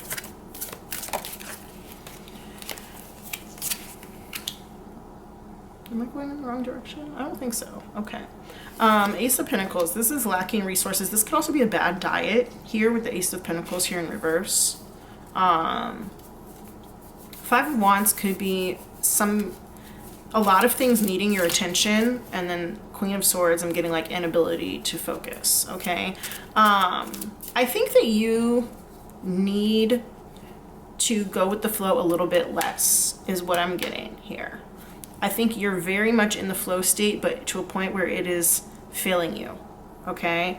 And flow state, I'm using that not in like the artistic way, but more of like, you maybe don't have the steadfastness or wherewithal in order to reach a goal that you may have. What do I have here? I've got 4 of Pentacles in reverse and Page of Cups in reverse. Page of Cups in reverse is giving either unapologetic or lack of emotional intelligence. That could be it for sure too. I just really got like a hit with that lack of emotional intelligence. And especially with this card here being like a little cat, and it has this fish like projecting in its 3rd eye right here, I think that you're lacking foresight. Okay. That also could go with the bad dreams too. 4 of Pentacles is a need to let go of something, holding on to too much. And especially if this is body changes, this could be holding on to old ways or holding on to weight. This could also be using your money kind of poorly. Being stingy. Some of you guys may be in a very consistent caloric deficit. So like not eating enough. Maybe you're afraid of gaining weight or something like that. Yeah. I'm just seeing some irrational behavior here and a misuse of,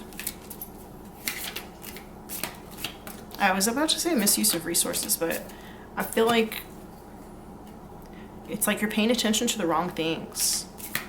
The things you're paying attention to are going to be giving you bad results, okay? King of Pentacles here in reverse. Overworking, working too hard, and not really knowing what you're doing. So if some of you are like, let's say that you're doing like a workout routine, okay? I think you may have a distorted vision of what it is that you actually want, which is why we have like miraculous and otherworldly here. The ideal that you're going for may not even be like humanly possible. Okay. And that doesn't have to just be with your body. It may be with like your life. And with flow here, you also could be having, if you are a person with a uterus, you could be having some like hormonal issues with your cycle. Okay.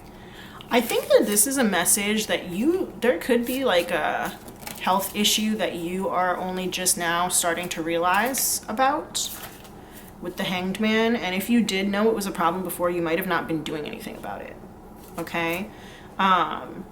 If it does require surgery, you might be afraid of the surgery. Okay. But I'm definitely seeing negative health here with the Ace of Pentacles. Okay.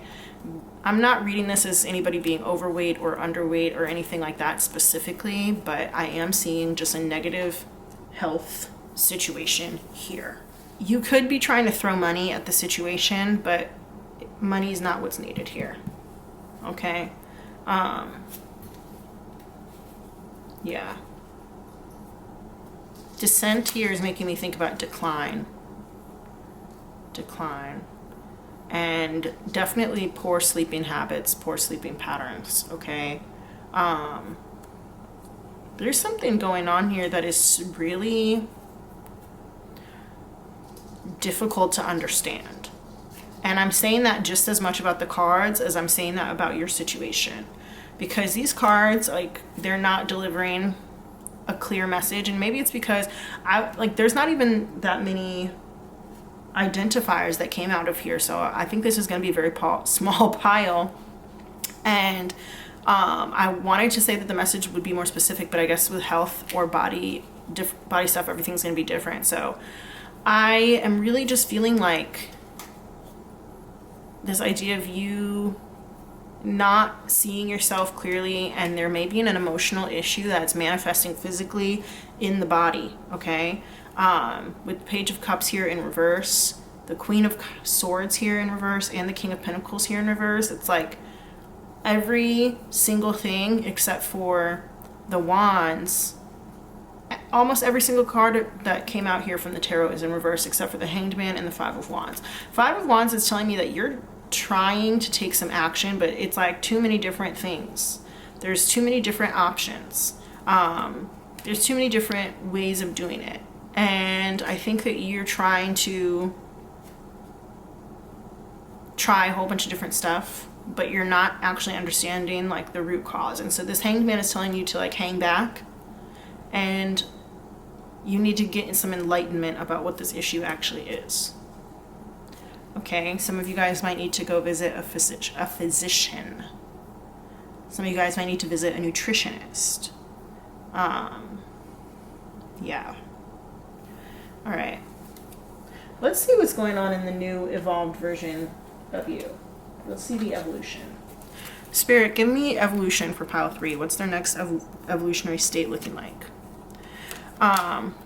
You know what? Before I do that, I'm actually going to read this flow card, because I'm wondering if there's a message there for us.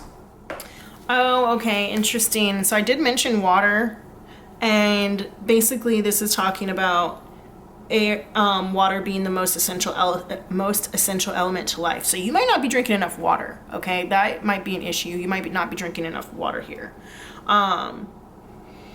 Yeah.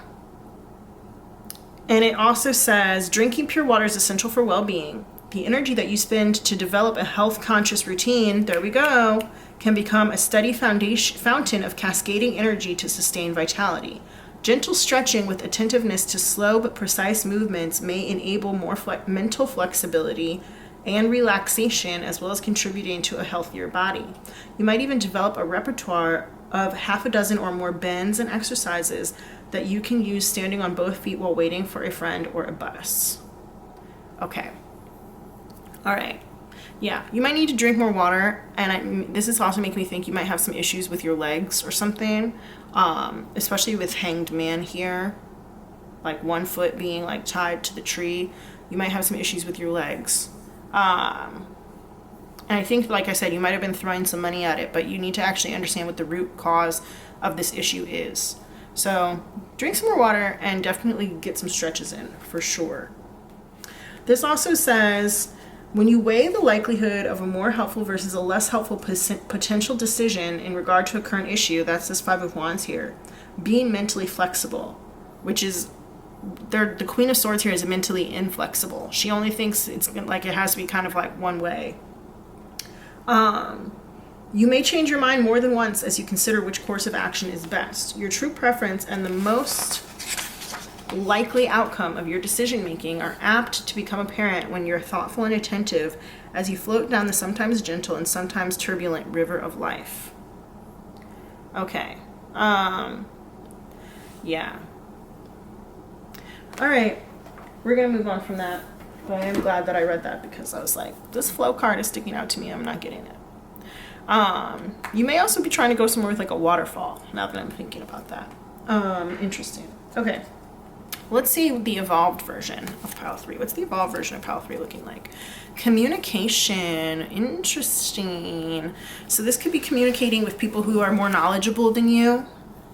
communicating with other people just in general. You might get on like a message board about health or about whatever particular health issue it is that you're facing, whether it is something to do with sleep, something to do with, you know, your cycle, something to do with your legs, your feet, learning about different types of water and the types of benefits that they bring to you, talking to people about the things that they've spent money on that have produced the most changes for them, communicating with your doctor, something like that. All right, Spirit, Pile 3, tell me about Pile 3's evolution. We got law is not justice here. Interesting. It's an unusual card to come out. It says rules that are not fair. I think you're going to realize that, especially if this is like a body dysmorphia situation, or even if it is something to do with maybe like a disability, permanent or temporary, you may realize like, you know what, life isn't fair and I'm not necessarily being treated fairly by other people, but I'm going to find a way to move past that.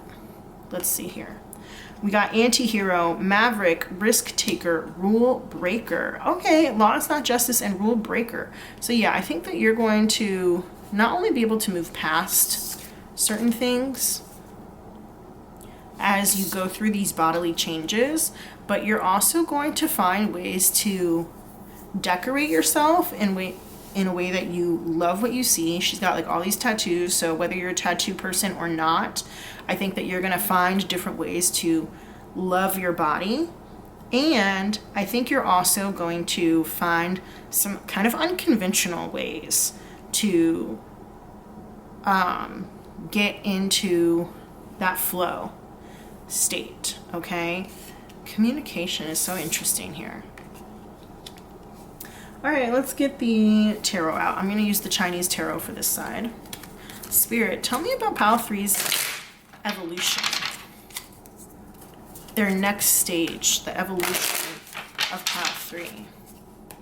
All right, Pile 3's evolution. We got 8 of Swords. Interesting. So 8 of Swords is like traditionally about being like tied up, being unsure, unable of what to do, feeling insecure about some things.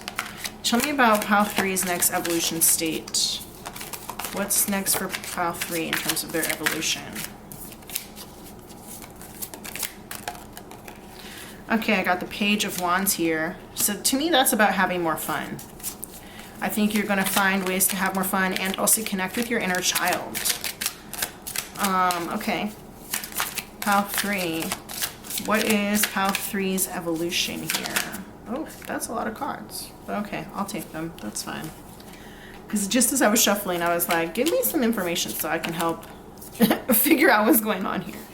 We got Page of Swords. So this could be social media. There may be like communication via social media. I might put some of these cards up here. I'll put that up there. Because there's so many of them. Then we've got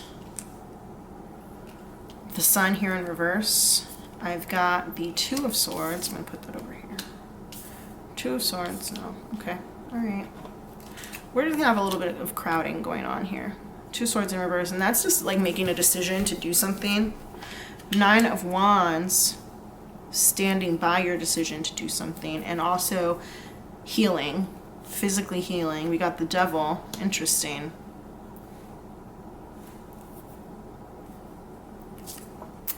Knight of Wands.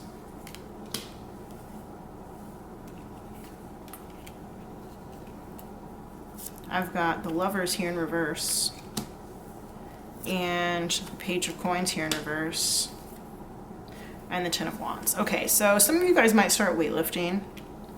I do think you are going to pick a more traditional route in terms of how you want to be seen or how you want to approach this situation. I cannot say whether or not it's going to be totally fruitful for you with the Page of Coins here in reverse, but I do kind of think it's going to be temporary. Whatever this next evolution of yours is, I think it's going to be like a quick stage, and then you'll actually move on to the next one after that. For this anti-hero here, you might go with an attitude that other people do not necessarily appreciate, okay? And that's not to say it's a bad attitude. I don't think that that's necessarily the case, because if it's going to be your next evolutionary stage, I think you kind of need that. But I do think that something that you're going to do in this next stage is going to be a little bit toxic. There could be some sort of like supplements or like weight loss drugs or experimental drugs or something like that. And when I say experimental drugs, I mean like pharmaceuticals that you might try taking, or herbal remedies or something that somebody's trying to sell you that you might end up taking. Okay. It's interesting because I'm seeing like Page of Wands, Page of Swords, Page of Coins here. And that is not telling me that you have upped your level of learning about this. Okay. I think that you need in this next stage, and this is just my advice, to spend some more time learning stuff. I think that you tried a whole bunch of stuff in this era over here, in this current evolution of you. And I think you are going to stick to one thing in the next evolution of you, but it's not going to be the healthiest thing. Okay, I think you're going to jump a little bit too quickly with this Knight of Wands here, jump a little bit too quickly into a certain solution without having learned enough about it. It could be something that you've seen on social media, okay? But I think it's going to be temporary. At least I say that because the sun is here in reverse. But I do also have this Nine of Wands here, and I think that that could be about being a little bit stubborn, okay?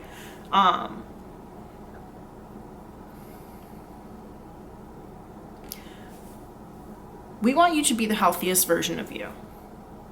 And I'm sure that you want that too.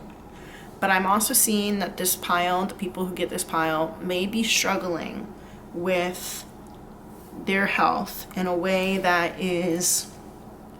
I think that people who are watching this pile, you guys might be dealing with your health in a way that feels oppressive or overwhelming, okay? And if that's the case and you're feeling overwhelmed by whatever this health situation is, whatever this physical body situation is, that you just kind of want to get it done with as quickly as possible, or you just want to try and find the easiest way to attack the situation, okay? But the thing is that changes take time. All right. Body changes, especially, they take time. Even if you get surgery and you go into the surgery room looking one way and you come out looking another way, it takes time to continue to maintain that. Okay. When a butterfly goes into a chrysalis, it takes time. Or not a butterfly goes into a chrysalis. When a caterpillar goes into a chrysalis, it takes time for it to go through the metamorphosis and the transformation to come out as a butterfly. Okay, I think that you need to recognize that you need to put more time into this. You don't want to spend the time, you don't want to do the learning, you want to just everything move fast. I saw it on social media, I'm going to try it. Okay, you need to find, with time, effort, and energy and research, what works for you, because what works for somebody else is not going to work for you. Okay, and with the law, it's not justice here. It's like, it might feel unfair that maybe what worked for somebody else isn't going to work for you, but you have to take your own unique approach to this. And I encourage you to not go through toxic measures in order to figure this out. I encourage you to not jump too quickly into a solution in order to figure this out, okay? I encourage you to not be so stubborn in whatever this is, because it's interesting, like with all of the other piles that I've done so far, the evolution was like clearly in a much better place than it was before. So like this side always felt more positive than this side, but in this one I'm not really getting that. I am getting that you're learning a lesson about fairness, and you're learning a lesson about communication, and I think you're learning more how to love your own body and how to decorate your body in a way that feels authentic and good to you. But I'm also feeling that in doing so, you might put yourself in a box, okay? For example, with tattoos, once you get a tattoo, that's on you pretty much forever unless you go through a very painful laser removal process to get the tattoo removed, okay? So it does keep you not trapped, because a tattoo is not inherently trapping you in any sort of lifestyle or anything like that, but it is like forever. You're chained to that tattoo basically forever unless you get it removed, right? And I think that something can be an evolution. It can be a big change. It can be a shifting in your era. And it can be a painful evolution, okay?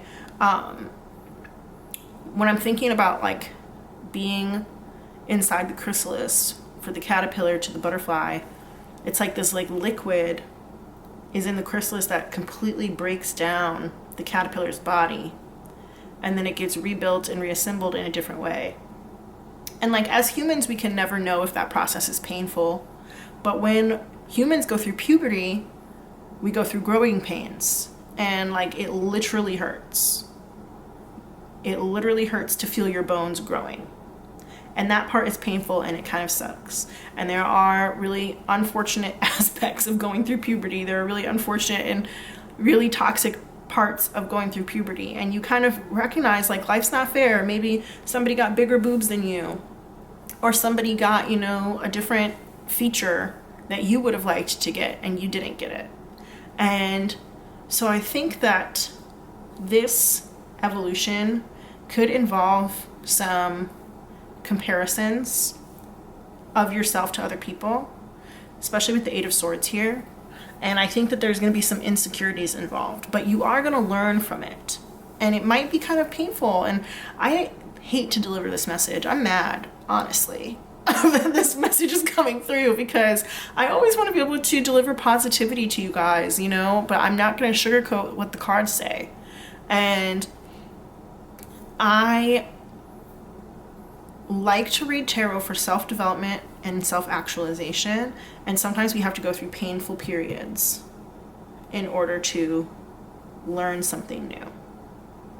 So there's more than one way to do things, and I think in your next evolution you're going to try a way, and you're going to kind of figure out that maybe it doesn't work for you, okay? You might try and press on through that even though you know it's not working. But it's okay to give up on something if it's not working for you. Okay?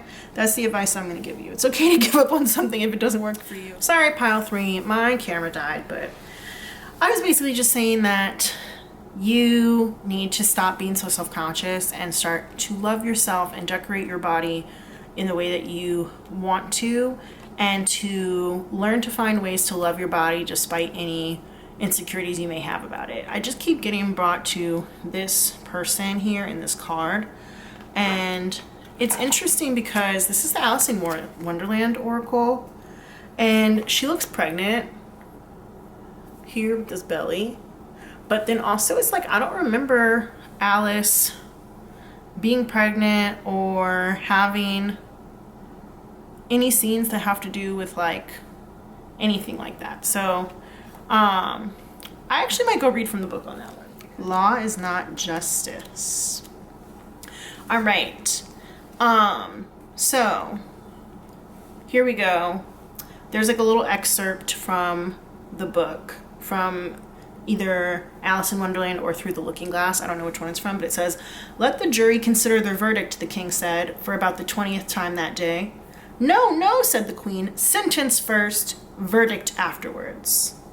The situation Alice finds herself in is patently unfair. No one should be judged, convicted, or serve a sentence prior to the evidence being heard, but this is the situation Alice finds herself within. This could be what is taking place in your world. Unfair as it may be, someone wants to judge you before they know you, convict you before they understand your side of the story, and they most certainly have not examined any evidence. Nevertheless, they wish to judge. So you may be feeling like because of your body, people are judging you before they meet you. And that could have something to do with your weight. It could have something to do with your abilities. It could have something to do with your tattoos or a certain aesthetic or look that you may have. And you might be feeling like people are judging you before they even get a chance to know you based off of how you look, which unfortunately that happens all the time. And it is a very toxic experience. So You might be feeling very boxed in based on how you look or some visual or physical aspect of you, okay? As Alice so bravely does, you must speak up and say it is unfair and wrong. It is not right for you to be judged, but another person wishes to do so.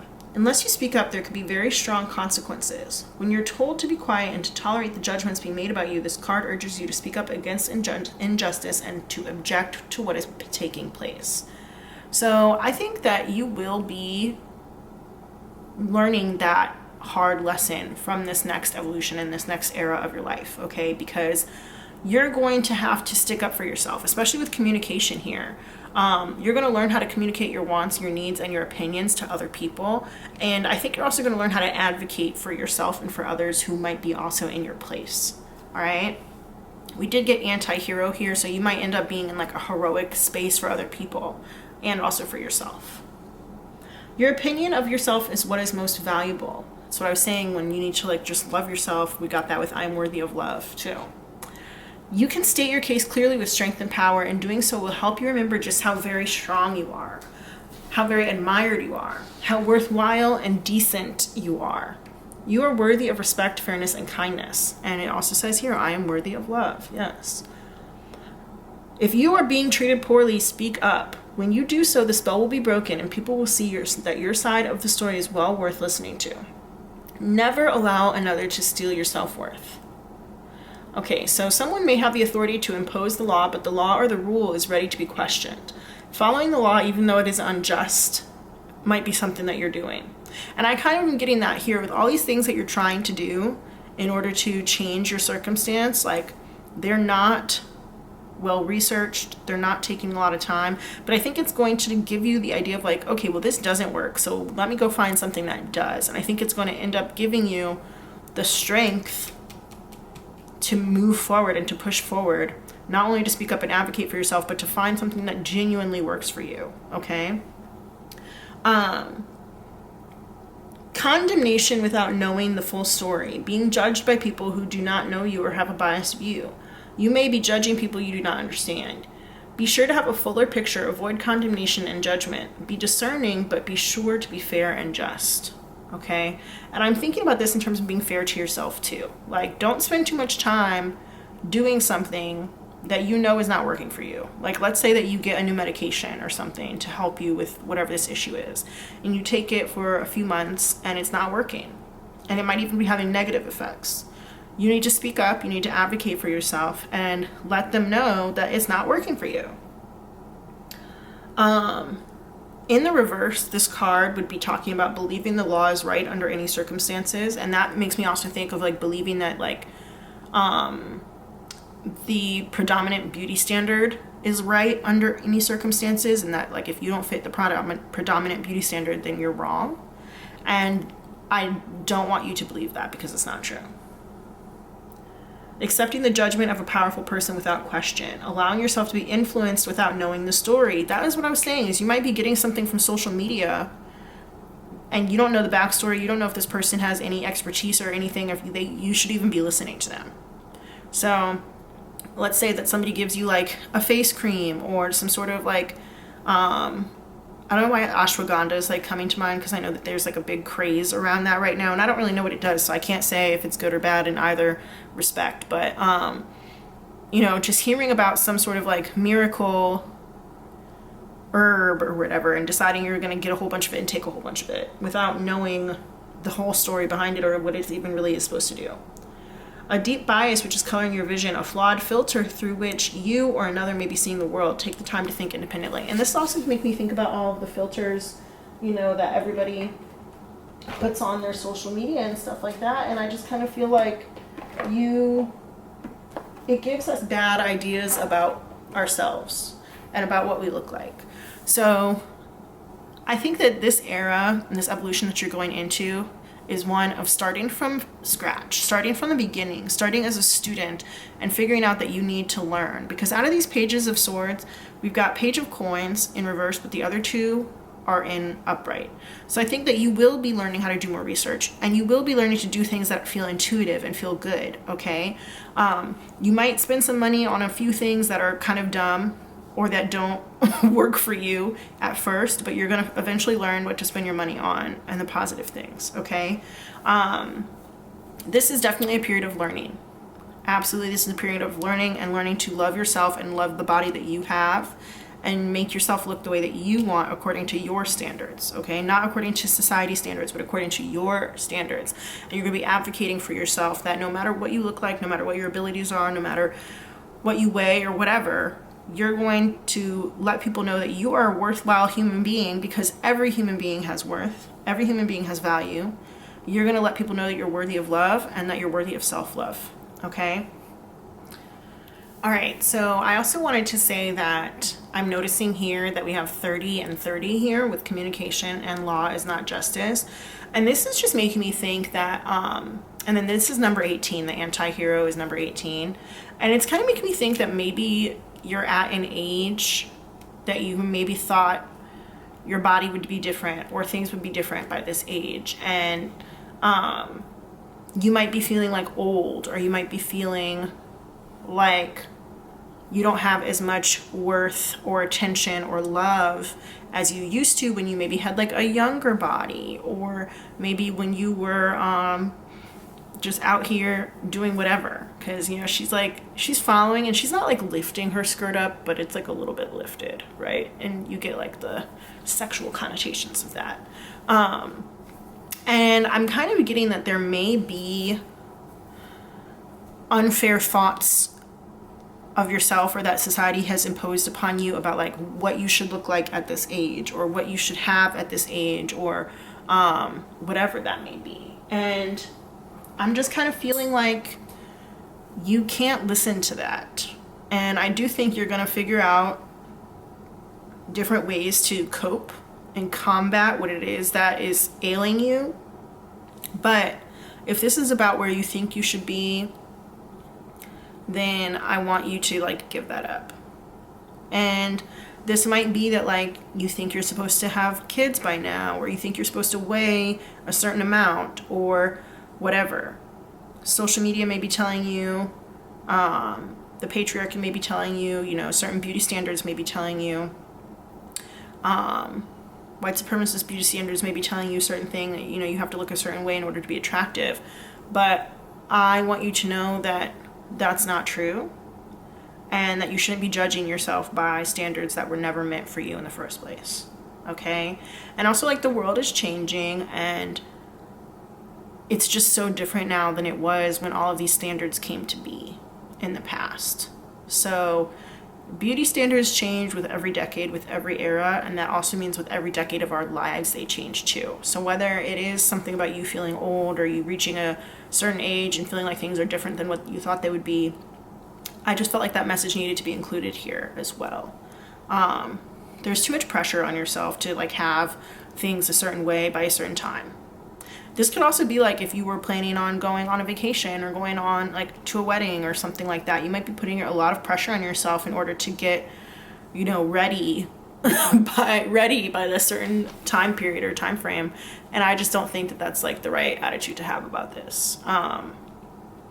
You're worthy of love in the body that you have. Okay. All right, guys, I'm going to go ahead and leave this reading here. I know it got a little weird in the middle, but I do think we ended on a positive note. Go ahead and hit that like button. Don't forget to follow me and subscribe, and I will see you in the next one. And you can follow me on TikTok at Empress of Fortune too. All right, bye y'all.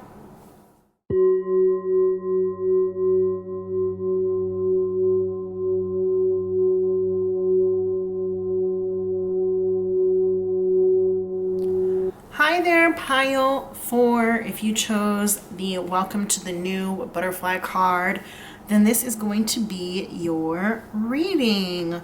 We're going to get our cards out in just a minute, but as always, we're going to do a little check-in just to make sure, a little confirmation for you that this is your pile. So one of the things, at least on these slips, should be significant to you or shown up in your life recently, or like you might have like a deep familiarity with it. So yeah, let's go ahead and get the slips out. and find out who's in pile 4 for the question, how are you evolving? Spirit, who's my pile 4 people? Who are in pile 4? Who's in pile 4 with welcome to the new? All right, pile 4. While I'm doing this, go ahead and hit the like button and subscribe to my channel so we can be more connected. Spirit, who's my pile 4 peeps? Who are my pile 4 people who chose welcome to the new? Who are the pile 4 people? Anybody else? Anybody else in pile 4? Anybody else in pile 4?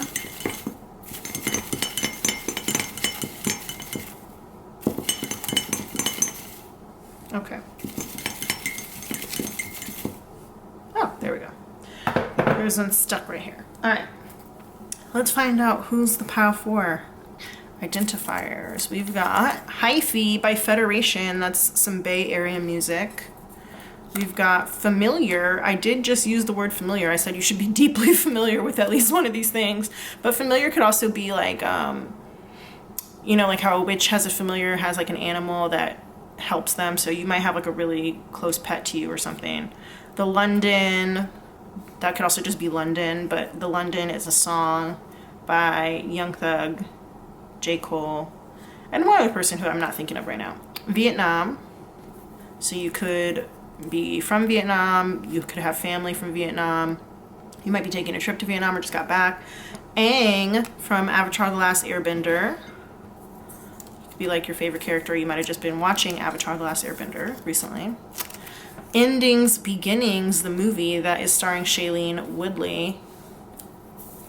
And I was just thinking it's funny because this is like my last reading of the last pile, so it's like the ending. The Good Place. That's a TV show starring Kristen Bell and several other people. Pecan Pie, or Pecan Pie, however you say it. Sex in the City, that's another TV show starring Sarah Jessica Parker and some other people. Kim Cattrall. We've got Financially Independent. Ooh. Morris Chestnut. Very handsome actor. Famous Last Words. So you might have like heard somebody say that recently or something, or seen it written somewhere. Romance novel. Could be reading one or writing one maybe. Linkin Park. That's a band.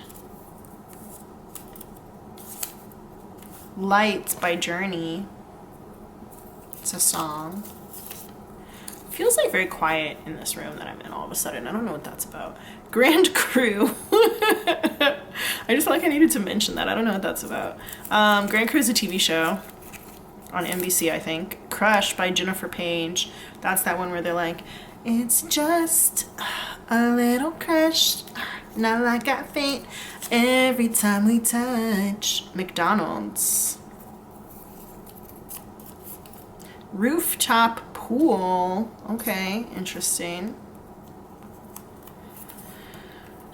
Maybe you like went to a rooftop pool recently or something. Slow Burn by Casey Musgraves. It's a song. What About Your Friends by TLC. Another song. Matthew McConaughey, another handsome actor. We got Ring in here. So you might have like a favorite ring. That also makes me think of Ring Doorbell. Taste by Tyga featuring Offset. Is Tyga the other person on the London? I don't know, maybe. Painting. So you could be a painter. You might have like just bought a painting. Maybe somebody recently did a painting of you. Airbnb.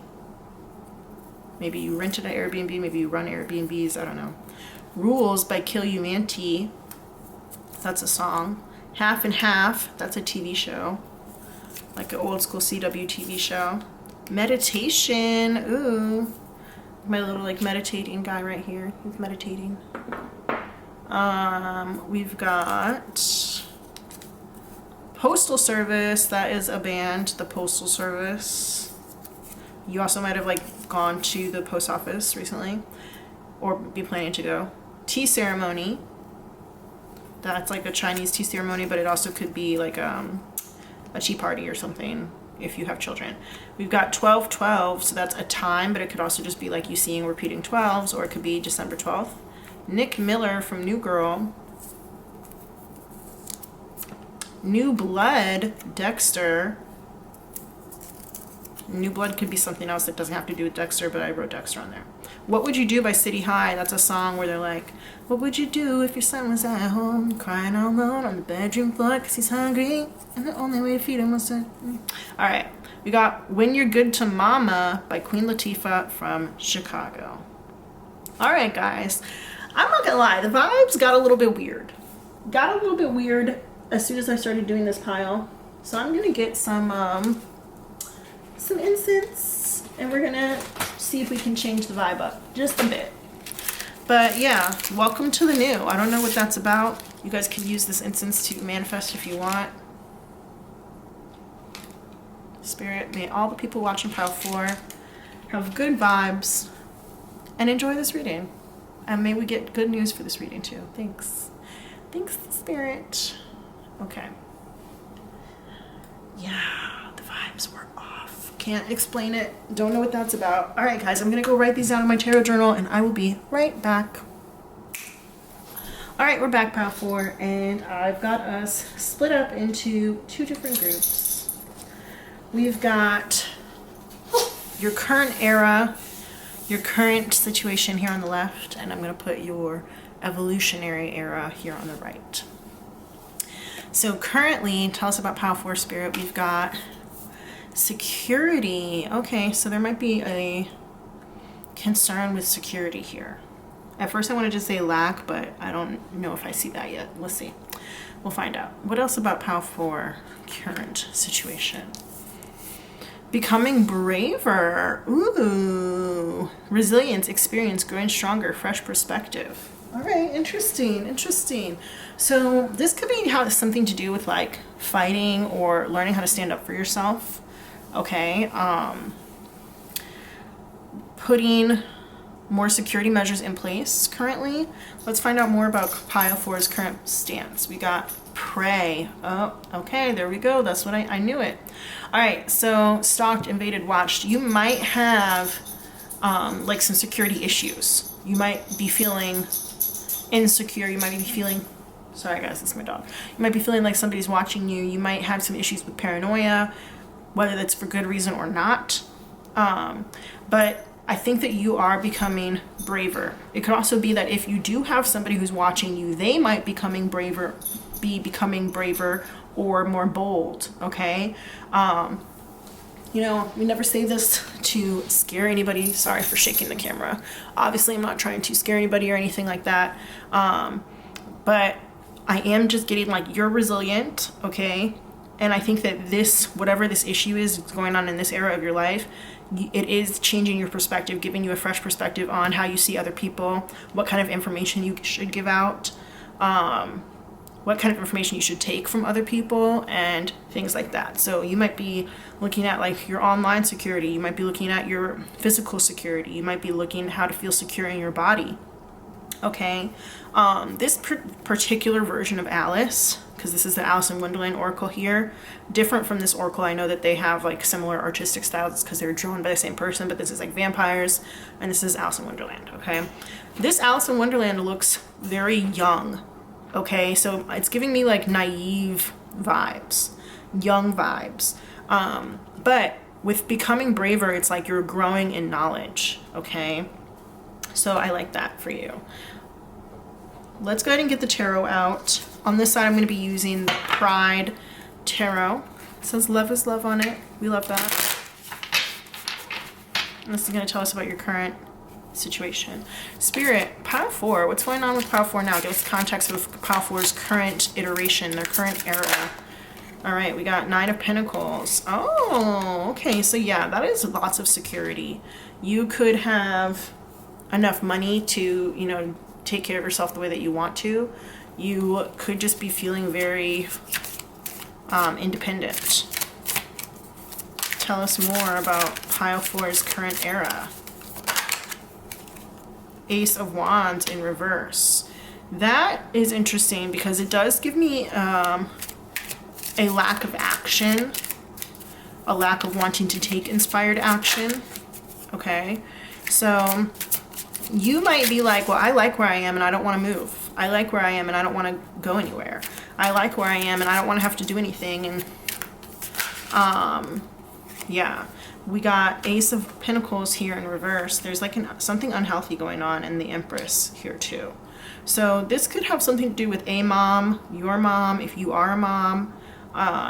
But I think it's also you feeling like you're super in charge of what's going on. And whether that's true or not, that's the feeling that I get. Okay, it's very interesting. We got this 9 of Pentacles here in the Empress because this is like a graduated version of this. Okay, I'm wondering if you feel safer than you actually are. Okay, that's possible since we have both of these wands, not these wands, both of these aces in reverse here, Ace of Wands and Ace of Pentacles in reverse, because that means that there's something unhealthy going on and a lack of action being taken. Okay, bad seeds also, 9 of Cups here in reverse. I think that tells me everything is perfect except for like one thing. It's like everything is great except for one thing. And you may not be seeing this one thing, or you might be trying to choose to ignore it. You might be trying to dead the issue, okay? But there is something off. There's definitely something off with the Ace of Wands, the Ace of Pentacles, and the 9 of Cups all here in reverse. Something's off. And it seems like everything's cool. You're independent, you're strong, you're becoming braver, you're resilient. You have experience, you know, maybe how to deal with like creepy people or something like that. But no, something's off, something's wrong. I hate to be the bearer of bad news, but you probably knew it already. You probably already knew it. Okay, it's making me think of like you have a great apartment. This is just an example. Like you have a great apartment, but there's like a creepy person living down the street. You know, it's like in New Girl how they have like outside Dave, who is not like always causing problems for them. He's definitely comedic relief in some ways, but he has caused issues for Jess in the past. You know, yeah. All right, let's see. Anything else to give us the context of pile 4's current situation? High Priestess in reverse. You're ignoring your intuition about something. You know that there's something wrong, but you're trying to pretend like everything's okay, and it's not true. Okay? Trying to pretend like everything's okay, and it's just simply not true. Okay? Ace of Cups. This is self-love, okay? This is you being in a self-love era right now. And then I also think it's you recognizing that you need to love yourself enough to fix whatever this turned over cup is, okay? Because there's, like I said, everything's perfect except for one thing. And you owe it to yourself to make that one thing right. I don't know how this is going to pan out, but something's going to happen. Let's see, is there anything else about this current situation? Can you guys see my dog? I don't think so. He's literally right here. He just came and crawled up in my lap. There he is. Chill. Okay, let's see. All right, we're gonna move on to the next evolution of you. Actually, I'm getting that there might be like another card that wants to come out, one more card that wants to come out here to add some context. What else? What's missing here? Literally, what's missing? Because they have everything they want except for one thing. What's missing, Spirit? There we go. We got Ace of Swords. You got all 4 of the aces here. All 4 of the aces here. This could be communication. This could be knowledge about something. This looks like a high heel on here. And there's like a little mountain, like a volcano in the background. Okay. This to me is freedom. This Ace of Swords is freedom. Freedom of movement, freedom to be yourself, freedom to say what you want to say, freedom to do what you want to do, freedom to think how you want to think. And if you are feeling like a prey, if you're feeling watched or whatever, then you don't have that freedom of movement. You don't have that freedom to say what you want to say or be who you want to be or whatever. There's something that is inhibiting you from doing that, okay, in this place that you are right now. And it's crazy that you literally got all 4 aces, because it's indicating a need for a new start, but you're not actually doing the new start, okay? With the Ace of Wands and the Ace of Pentacles in reverse, you're not doing the new start, and you need to do the new start. All right, let's look and see what's going on the other side. We've got the new evolution. What's the evolution looking like, Spirit? All right, I have illusion. Okay, interesting. What's the evolution looking like, Spirit? We've got find the lesson. Okay. What is the evolution looking like for pile 4? Death rites. Saying goodbye, formal occasion, honoring lives. All right, so yeah, I think you're going to have to say goodbye to whatever this almost perfect but not quite perfect situation is. You're going to have to let it go. I don't know what it is. It might be literally where you're living, since we do have this Ace of Pentacles here. It could be your like literal living situation. But you're going to have to say goodbye to something or someone in order to move forward. And with illusion here, it's almost making me think of like faking your own death, which is very extreme. And obviously I'm not saying that that's going to happen, but it also is like telling a lie, or making up something in order to like get out of whatever this is, okay? Making up something in order to be able to move on from this. And you are going to figure out the lesson that sometimes you do have to lie for your own safety. Like, for example, if you're going to a hotel and you're really by yourself, you don't want to let the people know that you're by yourself, so you put 2 people on the reservation instead of just 1. Because if they know you're by yourself, then something bad could happen to you. They could come after you. If you're, on the bus going home and somebody asks you like, oh, are you a student at blah, blah, blah? You don't necessarily want to say yes, because now they know where you go to school and they could come find you if they wanted to. It's okay to lie for your safety. And I think that we have the Ace of Swords here too, is like, that's about communication and being truthful and speaking your truth. I think you might be telling people a little bit too much about yourself, okay? You might be telling people a little bit too much about yourself, and that could be causing problems for you. And I think you need to start creating some illusions around yourself in public. We all learned like internet safety when we were young, and I think that you need to be implementing some of those things now, okay? Formal occasion here and honoring lives is making me think of like, you need to honor your own safety, and I think you need to be less casual with people, okay? You need to be a little bit more formal with people, meaning that people need to go through certain access points before they can get information about you. You shouldn't just be out here willy-nilly giving up all this information about yourself because you're so comfortable, okay? Because you're going to end up potentially giving information to the wrong person. And we don't want that. We don't want that.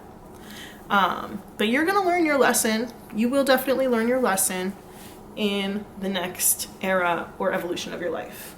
All right, let's get the tarot out. And let's see what the tarot has to say.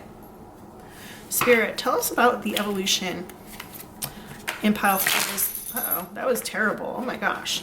Tell us about that evolution in pile 4's life. What's the evolution coming for pile 4? What's the evolution for them? All right, we got 2 of Wands. Interesting. So yeah, 2 of Wands is like about a happy home, but it's also about planning. The Devil in reverse. This is about releasing toxic behaviors or releasing a toxic lifestyle, okay? Or a toxic person for your life. Some sort of releasing control, a controlling force or influence. What's the evolution? We got Hanging Ghost. That's the Hanged Man. All right, interesting. Yeah, you're definitely going to be enlightened about something for sure. What's the evolution for pile 4? Interesting. What's the evolution for pile 4, Spirit? 7 of Wands here. This is letting your guard down. Okay. But also not being so open. It's like when a salesperson isn't giving you all the details, okay? They're not like saying every single thing that they're saying to try and get you to buy stuff. It's like a little bit more exclusive. They're not giving you all the details of how to buy it. It's like PM me for the price, private message me for the price, right? So yeah, a little bit more exclusive energy is what I'm getting here.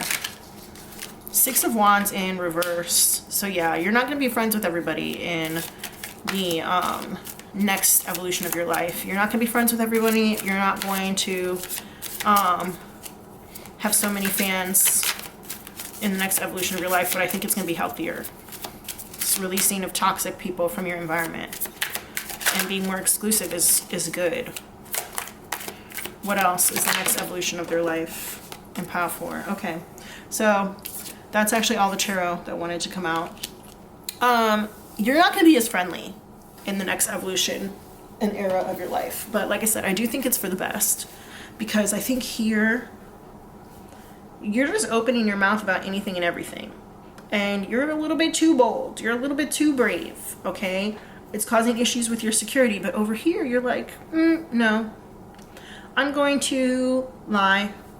If I feel unsafe, I'm going to lie for my safety, and I'm going to let things hang in the balance, lie where they may.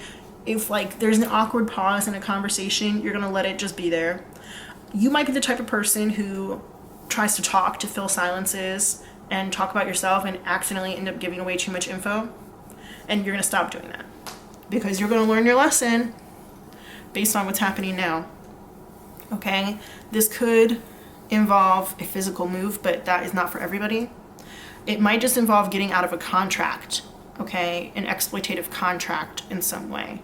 I think you will be beefing up the security at your house. And I'm thinking about like the Rider-Waite-Smith version of the tarot, where like in the Two of Wands, the guy is standing in his house and he's got like one wand in his hand and the other one is like standing by.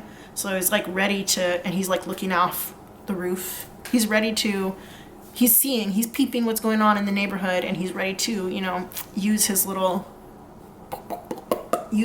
if he needs to. Okay? Yeah, I think you're letting go of toxic beliefs about yourself and your safety. And it's interesting we went from the Seven of Wands to the Six of Wands, both in reverse, because it's making me think of like an exclusive club. Not everybody can get in, right?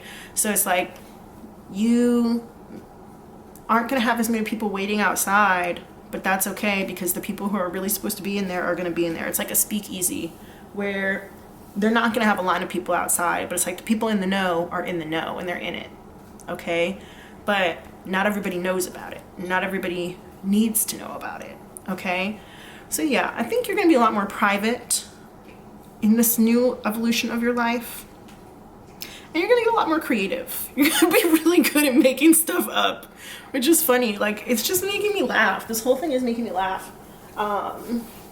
Mostly because I have definitely like overheard people saying things that I shouldn't have overheard, that could, like, if I was a bad person, then I could use against them, right? I feel like we've all been in that situation, and I've probably said things out loud that I shouldn't have said, that were too personal, or that could lead people to like easily find me or put me in danger or whatever, right? I think we've all done that.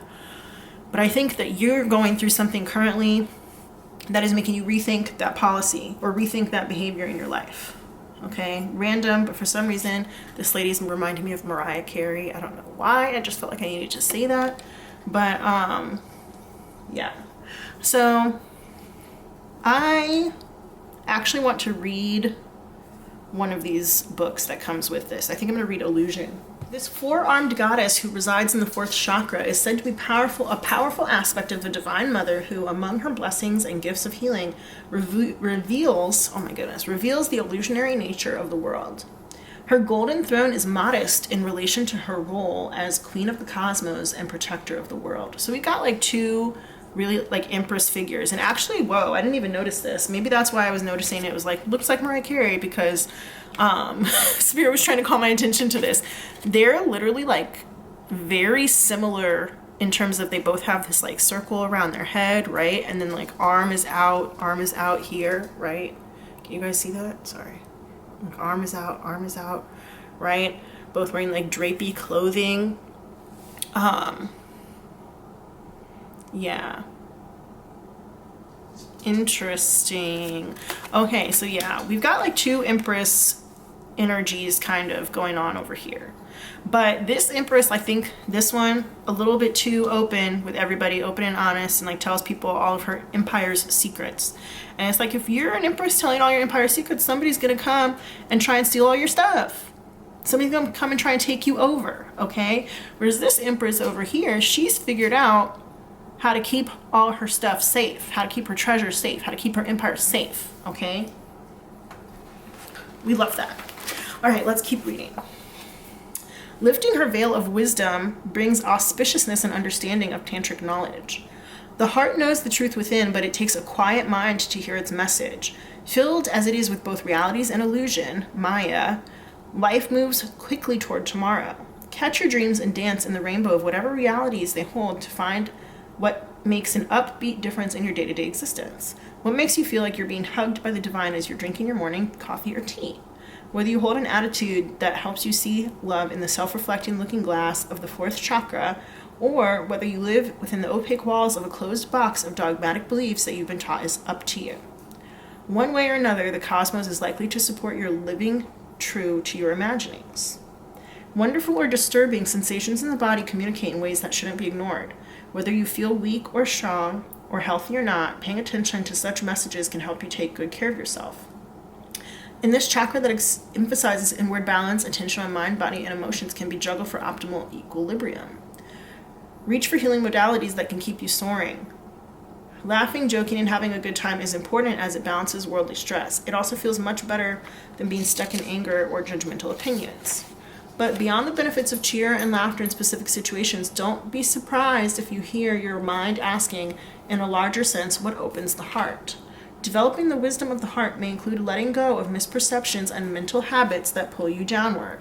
And those mental habits that I'm talking about is being a little bit too open. Like, it's okay to like laugh and kiki with people and with strangers and stuff, but don't tell them all the private details of your life, okay? We almost all have lessons to learn about illusion and delusion, and at least occasional worries about being alone. There we go, being alone. Duality peeks through the clouds, and a swirling breeze may carry emotions from high to low, sometimes before you know what's happened, even if you'd rather have your feelings warmed by sunny skies. Memories of past romance or work situations can obscure attempts to develop satisfying relationships in the present. Be open to possibilities in the present. So whatever the past situation is that like caused you to have the fear or the attitude towards like not doing stuff, or maybe like not leaving the house or whatever, that could hold you back, but they're telling you try not to let it hold you back. You need to let that attitude die, okay? And you need to change how you interact with other people as a result. All right, guys, I'm gonna get the advice here. We've got empowering choices. I choose to think positive thoughts about myself. No matter how challenged I am, there's always an empowering option to choose. The more I choose, the better choices I make. Yeah. And then we've got, I cheer myself on. I'm with me every step of the way. I take time to encourage and support myself. And if I falter, I will be there to help myself back up again. I can do this. So on both sides of these, you appear as like a very strong and independent figure. And I think that if any faltering happens during this season of your life, when you evolve, you'll be able to pick yourself back up again and you'll have learned your lesson, okay? Yeah, be more exclusive. There's nothing wrong with that. And you can release the toxic ways or toxic relationships from your past, okay? This person here in the prey situation, you may know them, you may not know them. But if you do know them, you need to release them from your life, okay? All right, pile 4, I'm actually gonna leave our reading there. Thank you so much for sticking around with me. And I hope that you enjoyed it. Don't forget to give me a like, a thumbs up, and to subscribe. And I'll see you in the next one. Bye.